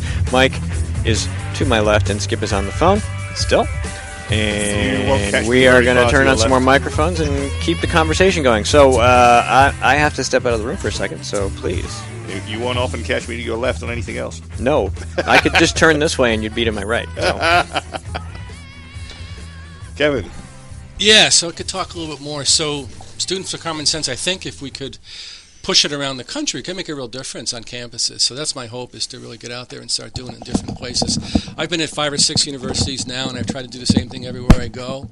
And if you act with differentiation like you did at that meeting, Ed, you can change the culture just by not going along with the prevailing groupthink. Well, the other thing is, if you're going to have conservatives, I think you have to have conservatives with confidence, because a lot of the people that come off as conservatives, the minute they're challenged, they back up. Back right off. And I see that on there's the 5 on Fox. Oh, yeah. There's a little blonde there that used to work for George Bush. Yeah. A spokesman for George Bush. And whenever she says something, the Democrats get caught. Let's say Democrats caught doing something. She'll go, well, that was clearly illegal. But the Republicans do it too. Is that Dana Carino? Dana Carino, or whatever her name. I know. She does that every single time. She makes does. an excuse for her own so-called positions. Peggy Noonan is another one. Yeah. Who was all on the Obama camp. As soon as he got elected, boom, she's there. Yeah, they all back off. She knows how to write a conservative speech, but she won't defend a conservative position. So you need a new crop to come out and talk to these kids and say, oh, well, look, he really meant it. A lot of times it's going to be by military. I agree. Somebody says, oh, I was in combat and such time, and everybody there has to pay attention because they obviously weren't. That's where our strength is going to be. We have all these returning veterans. My class was half veterans, and those guys, they're going to... They cut the mustard right out of it. And they have credibility. Yeah, credibility. So we got to keep doing this. I found a young guy out there. He was trying to start a group called Students for Concealed Carry, and guns aren't not my main issue. But I was impressed by the kid because he was smart as heck. He was a sophomore from a small town in northeastern Montana, and he was trying to start this group, which is part of a national organization called Students for Concealed Carry. So on the heels of University of Texas Austin, which just passed concealed carry legislation, so they got an override. They got the governor to allow students or anybody on campus to carry. So he's trying to replicate that. And so I read an article in the paper, the local paper, and they had hundreds of Facebook comments, major explosion of stuff. And he said he wants to make it a formal group on campus, but he can't find a faculty sponsor because they're all afraid to sponsor. Yeah. So that sort of got me going. So I texted him and said, "What's this with?" And he told me a story. He actually approached 3 or 4 professors, and they all said it's too big of a career risk. I really can't do it. What town is it? Bozeman, Montana. So it's a big gun It's a town in Montana I've heard of. Yeah, it's a great town actually. It's not like Portsmouth, New Hampshire. Actually, I was in Missoula 2 years ago. Without the ocean. That's a college town too. Way more lefty up there. University of Montana is a hippie town. Yeah. Montana State's a little bit more balanced that way, but still a pretty, hard left kind of school. So I approached this kid and I thought maybe I'll do it. And I thought, it is a big career risk, come to think of it. So after thinking about it for about a month or so and talking to him, I said, I'm just going to do it. Why not? So I agreed to be the faculty sponsor, which was great because he already had 10 members that were required. And boom, as soon as he got a sponsor, submitted the paperwork, it's now an official group on campus, which means he's going to be able to do all his stuff, advertise his things, get people in. But before I did it, I had spoken with somebody who I don't want to give her a name, but she's kind of high up in administration, and cautioned me, and she said, wow, I would stay away from that. It could really affect your career. It could end your career, she says to me. It could end your career. And I'm looking at, why? And she said, well, if I didn't know what a nice guy you were, what a smart guy you were, I would think you were a nut job. This is exactly what she said to me. And she's speaking to me as if I don't understand how this plays, how this game is played. Yeah, right. As if I was going to, really? They're going to think I'm a nut job? Or really? You mean they're going to try to assassinate me? Oh, is that what they would do? So I said, okay, I appreciate your feedback, and thought about it for a while and decided to do it anyway. Just because I was so inspired by this kid. And this is one of those young conservatives that's really going to fight, from a conservative, great, small town kind of kid, and he's going to fight. So decided to do that. And this is the first time I've told this aspect of the story. But about 2 weeks later, a performance issue cropped up in my the advising I was doing. It was a very minor kind of issue, but I got kind of called on the carpet for that. And I knew right away what was happening because my student evaluations were excellent across the board. The advising I was doing was really good. I'm providing a different kind of voice on campus. So part of the reason I decided to come home is I didn't want to make too much of an issue of it because I know how these things kind of play out. But that's what they do. I mean, they're going to find, rather than directly go after you, they'll find some other way to, sort of make you look. So if I were to complain, then they would say, well, it's just because you have a disgruntled employee kind of issue. So it's kind of what happened. I'm still trying to decide where to go with it. I'm still officially the sponsor for this group. And I hope to go back in the fall and teach again. So if they were to say the group has to end and you can't, then I may fight back a little bit more. But I think that I inspired this kid and gave him some hope, and he's got a lot of others aspiring kind of conservative activists on campus involved, and hopefully we're going to start some Make sure they read our blog and listen to our show. Yeah. Well, that's the first time I told that story publicly, so I may actually send it back to them and let them know. Absolutely. So, listen, you've got the Students for Common Sense. This gentleman's got his activist group for concealed carry on campus. How about how we find those online, and we can share that with our readers and get some more attention. Because we're not just a local blog. We get readership from all over too. Yeah. Germany, Japan. So just Google Students for Concealed Carry. They've got a great Facebook page. It's a national organization, and they're very active. Students for Concealed Carry. If you want to do Students for Concealed Carry at Montana State University, you'll get the Facebook page for that particular group. But Students for Common Sense is the webpage is commonsensecommunitybuilders.com. Commonsensecommunitybuilders.com. And you'll find Common Sense Community Builders, Students for Common Sense, and another group I'm trying to launch, which is Coaches and Therapists for Common Sense. And I'm trying to get conservative human services professionals to kind of come out of the closet as well. So I feel like coming out as a conservative in a human services organization or education is similar to kind of coming out of the closet as a gay or lesbian. Right, it's the same process. You sort of look for safe places, and you test people out, and can I say this out loud? And you see how they respond. Well, haven't things come a long way? Because now you don't have to creep out of the closet as a gay or lesbian, but my goodness, you have to be very careful who you admit you're a conservative to. You'll be a nut job. You'll be called a nut job immediately. Je suis un nut job.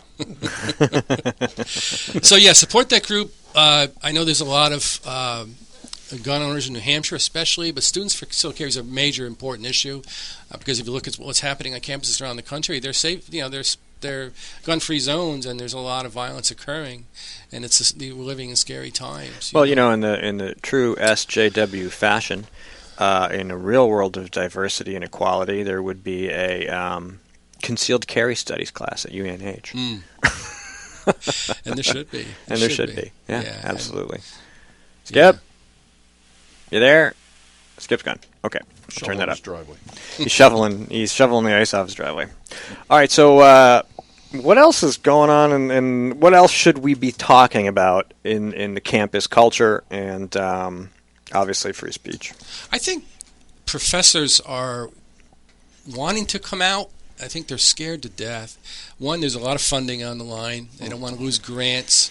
But universities are just so conflict avoidant, risk avoidant. Anything that would draw attention to the university. When comedians don't want to go there, you know it's bad. Yeah, it's real bad. So I think that giving permission to, professors especially to be able to speak more common sense would make a really huge difference.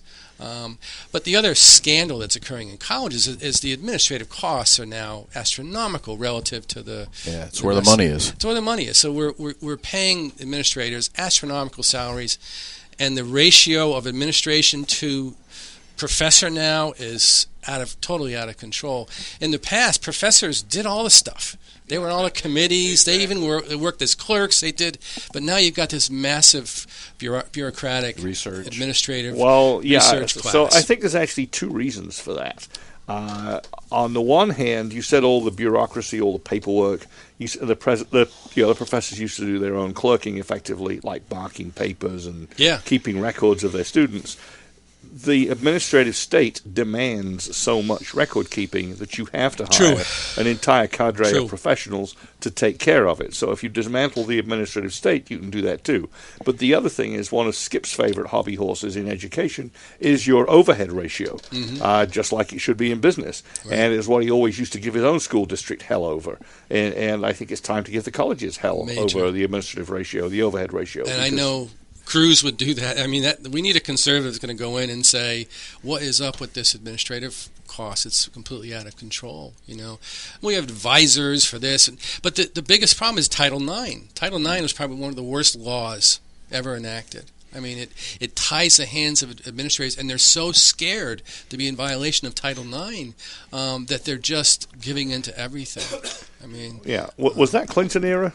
Or was it older? I think it was started before that. I'm not sure when it was ratified, but I think it started before that. H.W. Bush got bamboozled into a few bad things, too. Yeah. And that train was already rolling, I think, But it really does tie the hands of administration because they're so afraid to be in violation. We all have to go to training on Title IX. You can't say certain things. They're so afraid of the campus rape culture kind of thing, and nothing can be said or done, So that law has to be repealed, because it really is forcing the hands, of somebody. Well, they could go too far. I mean, doesn't Sharia law require a campus rape culture? It doesn't Cologne, Germany. It's the new normal. Oh, don't get me started about that. I'm so angry about that. We've had quite a few. Cologne. It doesn't smell good. My father-in-law is from Cologne, Germany, and I've been there several times, and I've been to the cathedral right by the train station. It's an amazing place. It's like they're in New Orleans. It's unbelievable. And to have that happen there is, I was on a train in Munich, and my wife was on my left, and two other people we were traveling with were sitting across from us. Yeah. And on the right, across the skin of the aisle, is some 15, 16-year-old girl drunk. She could barely stand up. She flops herself down. She passes out. Two Arab guys carried her off. Oh, God. They're sitting next to her, looking right and left, right. And I'm going to my wife. I think this is like a teenager over here. Oh, my God. Yeah. So, I'm thinking passengers might say something. Everybody just kept looking at their pocketbook or staring off the side. I'm going, son of a God. This is 2001. Yeah. Oh, my God.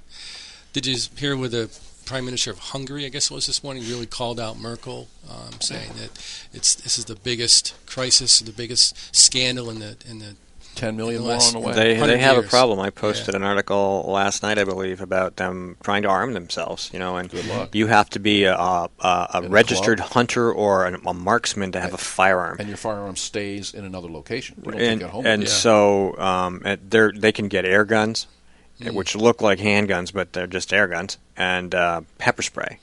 And that's fine and dandy if you're in a one-on-one encounter, but when you're talking mobs, that's not very useful. So, my premise was that, it's interesting to see that they lost that right to self-defense a long time ago.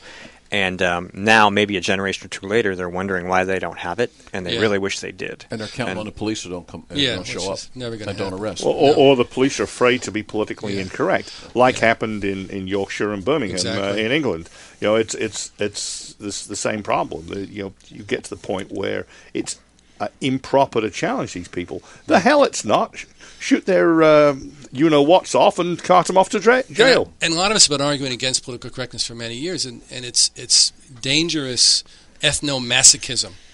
It's not a minor inconvenience. It's potentially the end of civilization, this political correctness. So that's why I'm so adamant to fight it, because I think it's much more serious than what we really give. But the term ethno-masochism is something I really enjoy. Germans are so afraid to be nationalistic or ethnically conscious because of the Hitler experience that they've gone so far in the other direction now. They went through a couple of world wars where they were the aggressor, and they're afraid to come out of their closet and express any kind of national aggressive pride. They need to find some middle ground somewhere between totalitarianism and just bending over and taking it. The Japanese have crossed that Rubicon. By and large, they're moving towards having a little more than a defense force. They're actually putting together some serious self-defense and military, and they damn well the Germans should, will fight too. The Italians not so much, but the Germans will fight. I talked to a lot of NATO soldiers when I was working with the military as a contractor, and they all said that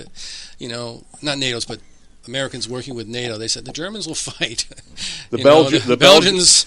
Well, have you ever shaken hands with the Belgian? I don't want to generalize too much, but let's just say that a limp fish is a fairly good approximation. On the other hand, and again, it's not 100% generic, but after the Second World War in Britain at least, the school kids had constant jokes about Italian tanks that had 1 forward speed and 5 reverse. There was I saw a show, this was years ago, somebody was writing a review about a program where they were emphasizing the expertise in Italian non-lethal warfare, and the remark was, well, when has that ever not been the case since at least Rome? The old, you buy an Italian rifle, it's never been fired and only dropped once. I'm sure that's no longer a generalization, but my goodness, that reputation unfortunately got earned. Well, there's a new parody site that I think is one of those parody sites that's designed to actually be true site, and it's called the White Student Unions, right? Yeah. So it's been popping up all over the country in response to Black Lives Matter, and they're using some hysterical parody, using the same nomenclature of Black Lives Matter, but with kind of white stereotypes, and they're using the term PED, people of European descent. Mm-hmm. And so instead of saying that women are disenfranchised, they're saying we PEDs are disenfranchised all over the country, and especially on universities. So if you like these people, does that make you a pedophile? Maybe. I mean, that's just a bad term. No, if you study them, if you research them, you're a pedophile. Maybe we should have with a hyphen in the middle. We should have an insurge of immigration of Germans who don't like to be raped. Maybe we should have 10 million of them come here. Let's take them in. That would be okay. I'd be all right with that. Let's take them in. Executive order. Back about the time you had your experience on that train, Ed, the main problem with immigration to Germany was actually Turkish at the time, rather than work visas, rather than Middle Eastern Arabs. Yeah. And Britain's problem during the 90s and early 2000s was in fact Polish. Now those are good people. It was the British form of cheap labor. Yeah. When I was in Brussels, I used to go hop on a tram and take it all the way out into the country where it stopped and reversed and came back in. Yeah. And there was a point in time when you went through clickety-clack on that train through Turkish neighborhoods. Oh, yeah. For a long way. Yeah, Belgium especially. Yeah. The conductor on the train in Belgium last time I was there said to us out of the blue, there's too many Arabs in this town. Saw we were Americans and said, you guys got to know, we got too many Arabs. They were really concerned. This was 5 years ago. Yeah. Don't worry, it'll get worse. Yeah, it's getting worse. All right, we're gonna take a break, and Mike's going to call Doug Sachletben at Club for Growth, and we're going to talk about Obama's State of the Union right after I turn off some microphones, and we take a little clickety-clack of our own. Hang on there. Hi, this is Rich Gerard, host of Gerard at Large in the Morning, the Manchester area's only locally owned, locally operated, focused, and interested riveting radio show, heard live every Monday through Friday from 6 to 9 on 90.7 FM WLMW, New Hampshire Family Radio, and available 24/7 live or archived at GerardAtLarge.com. Be sure to tune in. Need more GrokTALK? Well, you can catch new shows Saturday mornings from 9 to 11 a.m. Eastern Time. Miss a show? Not a problem. Past shows are rebroadcast here daily from 9 to 11 a.m. Monday through Friday. Join us for 2 hours of unapologetic conservatism. And we're not just armed with opinions.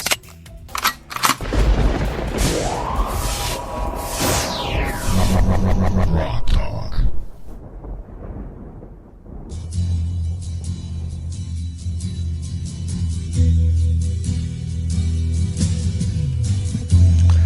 All right, welcome back to GrokTALK. Almost done. One more guest. Yes, we are playing this in honor of Mr. David Bowie, who passed away this week from cancer, I believe it was. And, of course, Alan Rickman died, and we talked about that earlier. Oh, man, what a great bad guy. And Dan Haggerty. So, what a great bear guy. He was a great bear guy. All right, we've had this gentleman on before. He's communications director for Club for Growth, and we love Club for Growth. We'd like to welcome to the program Doug Sachletben. Doug, good morning. Good morning, guys. Thanks for having me on. Sure. All right, so there was a State of the Union show this week, and we've had a little bit of conversation about it so far, but we brought you in to get some analysis of what it was that happened. Now, I didn't see it, but I've read a lot of commentary, and I have two questions, I guess. One, is there any point to these anymore? And two, was there any point to what Obama said? I really saw that speech as, and I was forced to be one of those that edits it and watch the whole thing. But I really saw that as his way of sort of bookending from 2008. He came out, as we all know, as this candidate who promised hope and change, and how he would bring folks together. And a lot of the latter part of that speech was this theme of politics is broke, and there's this partisanship, and both sides need to come together. And my sense was a lot of it was just what he's done all throughout his presidency, which is kind of the blame-shifting model of, here's why I didn't fulfill what I promised back in 2008 of hope and change. It's because I came to Washington and was shocked to find that both parties don't all get together, and the fact that he contributed to the highly partisan atmosphere. I mean, that didn't come up in the speech, but it really was just a message of, you can go on from here and fulfill the rest of my dream if you all just come together, but we couldn't, and so I didn't get to do all I wanted to do. Again, this is the guy who 3 days into office back in 2009, House leadership comes to the White House. They sit down to sort of map out, are there places we can work together on an agenda? And that's where the famous line comes out from him saying, I won, elections have consequences. Basically, a big get lost to the House Republicans. I don't plan to do anything that you're going to like because I won. And so he started that from day one, but now wants to, at the end of his presidency, to preserve his legacy, say, I would have done so much more, but, it's all the Republicans' fault for being partisan. All right, he had like a laundry list of things that he did. I'm going to play some audio that I took a clip from somebody who did highlights of the State of the Union address, because I can barely stand to watch or listen to Mr. Obama. It's his fault that I can't. But I grabbed a couple of these, and I didn't listen to the speech, and I'm glad I didn't. But here's one of them. If you doubt America's commitment or mine to see that justice is done, just ask Osama bin Laden. All right, so that's killer. Yeah, he's still kicking the football or punting or doing something, or I don't know what he's doing. I remember that great. It was swords. They had a sword battle, right? He's got a bunch of these. He talks about defending Muslims from insults. He talks about how strong the U.S. economy is. He talks about the need to get out of money in politics. I'm awestruck at just what a ridiculous waste of time that whole State of the Union speech was. And that the Club for Growth doesn't deal too much. We don't get into the foreign policy, but if you that initial comment there about Osama bin Laden. So, I'm inclined to give the military most of the credit there. there, but okay, so he was president at the time, and if it was Republican commander-in-chief, I'd probably applaud the action, so I'll give some benefit of the doubt. But what didn't come up is a lot of the problems that we're seeing are what's happened from Syria. And what about that red line, that firm line that he had laid down that was going to be the point that, we'd stand up and stop? And now you look at where we are, and we have a mess. And part of it's just this weak, fickle kind of, people look at America as no longer standing behind its word. And we didn't hear anything about that. Of course, that was that Tuesday night as well, when we didn't hear anything about the Marines that had been, or the Navy sailors, I should say, who had been taken by the Iranians at the time. That was ignored. So he, cherry picks, of course, just a handful of things. And like you said at the beginning, maybe this is just endemic of what's happened to the State of the Union. It's become more of a political speech of accomplishments than a real look at where the State of the Union's at. What we can let's draw some economic red lines, since that's really more in the wheelhouse. Reagan had red lines, and some Libyan jets turned into Libyan submarines, I believe.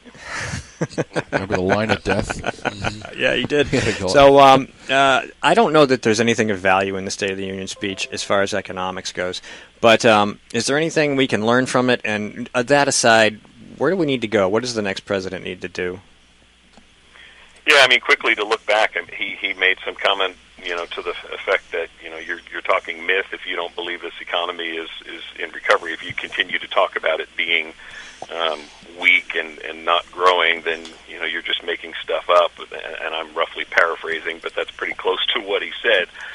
And clearly there's been a lack throughout this presidency of being in touch with the working class and seeing where they are and how jobs are doing and what it's like being under the regulatory effect of this government. And people still, we're still seeing consumer spending still struggling, even though things are supposed to be so good. People are holding back because they don't trust this economy, because if anything, this president has just enhanced instability at every level and left people wondering what's ahead. And that goes to what the latter part of your question was, that to have a new president come in and be very clear about stopping the regulatory nonsense out of D.C., starting to take, if there is a need for regulation, analyzing its impact on the economy and being careful about any kind of implementation if it's going to have any effect on the economy, lowering tax rates, corporate tax rate, individual tax rates, showing that there's a serious,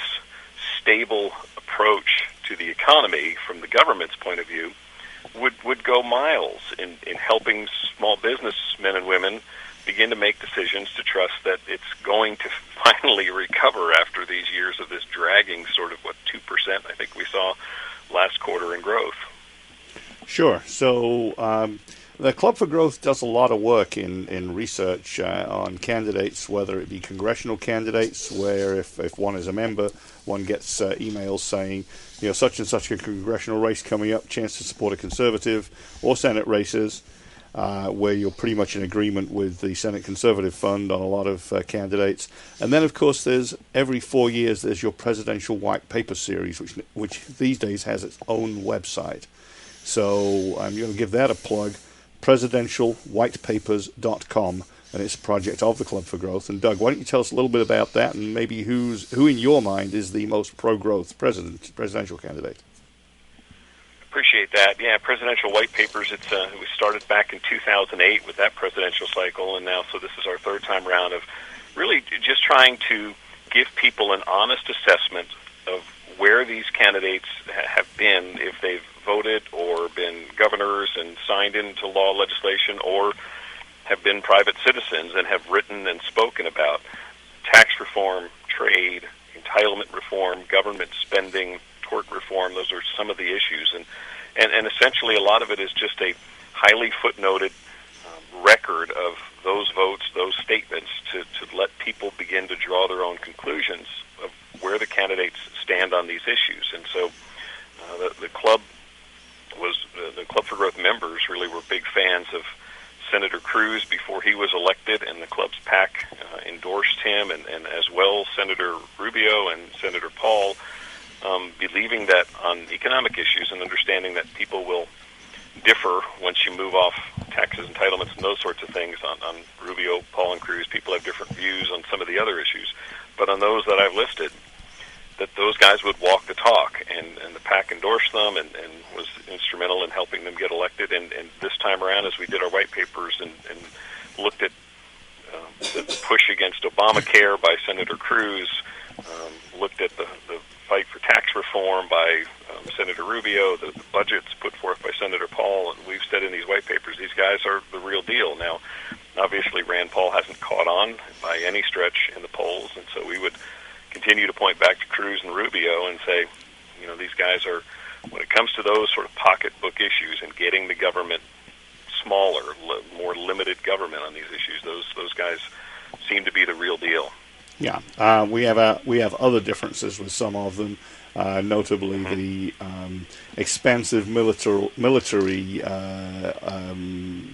view of Rubio, for example, or his immigration views. But you're right, his economic activity in terms of taxes and growth has been phenomenal. Paul likewise, and Cruz, as you say, outstanding. I noticed your comments on a couple of the other candidates. I'd been tracking, for example, Dr. Ben Carson since quite early last year and attending his events. And I would occasionally be surprised at the somewhat woolly nature of his responses or the tendency to go off on a tangent while thinking on his feet. And so to read in your white paper the phrase all over the map, I think pretty much sums up what I experienced in person. And it's a shame because he's a really, really fine man, but he's not a policy wonk by any means. You said it. I mean, that's you read his story and you listen to him on just straight from the heart kind of comments, and you're right. He's a guy that is certainly inspirational on a lot of levels. But I mean, you pointed out the problem that as we look back at his books, which it's one thing you should, by the time you're on a presidential campaign trail, you should have those answers generally nailed down. But when you write a book, you've got even more time to sit and be very careful about how you put forth things, or you make a speech at the National Press Club. And that's, some of our stuff was drawn from that. And even there, it's just this sense of, I don't want to say it's uncertainty, but it's inconsistency on views, where he desperately wants to be a free market, strong capitalist kind of guy, and yet gets to health care and wants to, would ideally put health insurers, private health insurers, out of business, or at least regulate the kind of profits they can make, and what share of their profits would go back into a, kind of another kind of health care for, the greater, for people who have disastrous kind of occurrences, to set up a program for that. And just, there's these instances that come up in some of his writing and remarks that show that he does have, and he's said, a rather liberal background, and some of that still bleeds into some of these points of view where he allows for a bigger role for government than a lot of conservatives, a lot of libertarians would be comfortable with. Yeah, I'm actually of the opinion that the fine doctor was hyped beyond his abilities by somebody who's profiting from this hype and from the money making that's easy to do from the people that are happy to support him. And I think now it's finally got to the point where that support is turned down, but along the way a very large number of dollars have come across the transom, and I suspect there's a cui bono question in there somewhere. I wish him a very fine retirement. I have a friend. Go ahead, I'm sorry. That's okay. Just furthering the same conversation. There was an article in National Review this morning, or maybe Breitbart, suggesting that the establishment is starting to kind of cozy up a little bit to Trump. And by establishment, they're saying the crony capitalist establishment. They're cozying up to Trump because they see that he might be someone they could work with because of his business background. He might keep the gravy train rolling a little bit. Yeah. But they are most afraid of Cruz because Cruz is going to just kick rear end and take no prisoner. Yeah, as I said earlier, he's going to burn down the entire rat-filled, plague-infested warehouse in D.C. And that's a Richard Viguerie piece from the Conservative HQ. What's our strategy around that issue in terms of letting people know that, or helping to advance that, the idea that Cruz is going to be the biggest fighter for limited government? We're doing everything we can. The 603 Alliance, who held our caucus, at which Cruz won handily because, frankly, he put in the most effort, again, is doing what it can to assist the Cruz campaign. It's interesting, we're this late in the game, and there are 2 or 3 campaigns that haven't run any ads. That would include Trump himself, Cruz. I don't think Fiorina's put any big money into ads yet either. I think you're going to see from all 3 of those. Well, the Club for Growth ads, correct me if I'm wrong, Doug, in Iowa had a big impact, right, on the Trump campaign? Do I have that right? Oh yeah, the Club for Growth ads are very impactful. Go ahead, Doug. Yeah. Yeah, we did $1 million in Iowa. We did it over a 3-week period, so it really saturated. And if people recall, it was our ads ran into early October, and it was during the last part of those ads, and then the next coming weeks that Trump actually declined in the polls. It was Carson who was, as you were saying before, was heavily promoted and moved up. But until very recently, Trump has been in second place in the polls, and so we believed at that point that just telling people the truth about the views that he's held throughout the years, which when you talk about all over the map, I mean, he's been the king of that in terms of high taxes, still government paying for health care, and just the bailouts, trade issues, and an eminent domain, which I know was big in New Hampshire, the power transmission line issue. We just felt like if people saw that, it would at least cause them to pause and say, is this guy really a conservative? Maybe he's not. Maybe I like him for other reasons. Maybe I just like his strength. But at least on conservative fiscal issues, know the record. I think when you talk now, when you look at this latest, I saw that piece in the Washington Post, when you look at the establishment, I guess here's the analysis I would give. This is the same group of folks, the Mitch McConnell crowd, who vehemently fought Ted Cruz and sought to undermine Ted Cruz when I would argue he came to Washington with an agenda that he campaigned on and fought for what he was elected to do in fighting against Obamacare and the spending.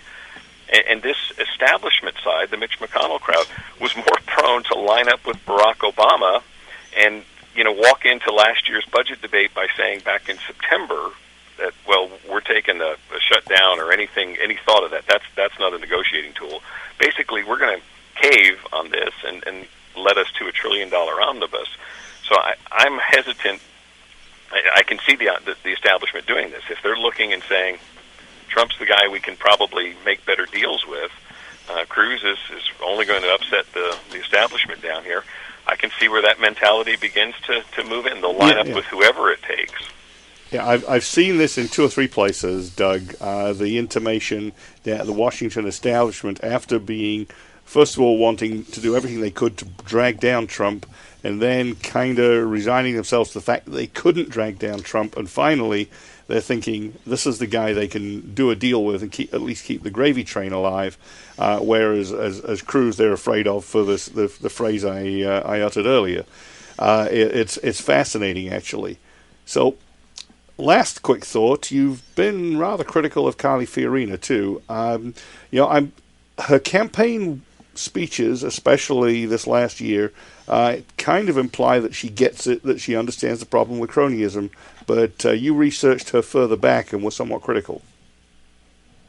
We were, and again, and some of this, and people will say the same thing in terms of Trump. I mean, people do evolve, they do change in their thinking, and sometimes for very good reasons, and certainly Carly may well have. I think the biggest thing we pointed out is Prop 13 in California was one of the greatest accomplishments in finally protecting taxpayers on spikes in property taxes.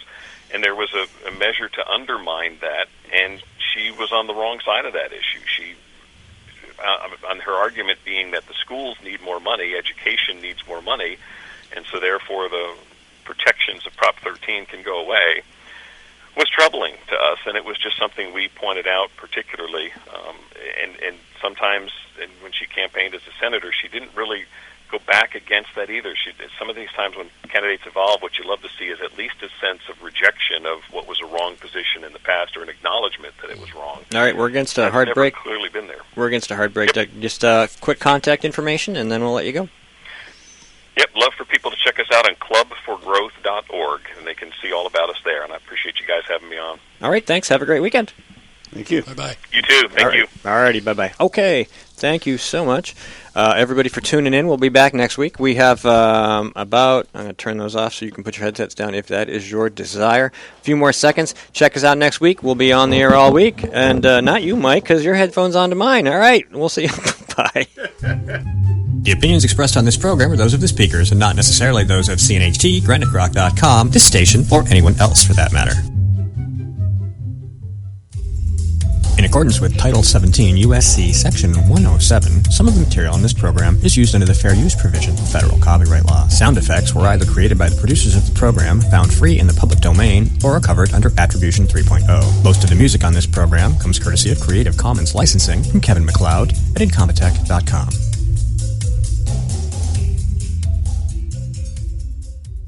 Is the show really over? From the CNHT studios in Concord, New Hampshire, just a few blocks from the New Hampshire State House, this is GrokTALK.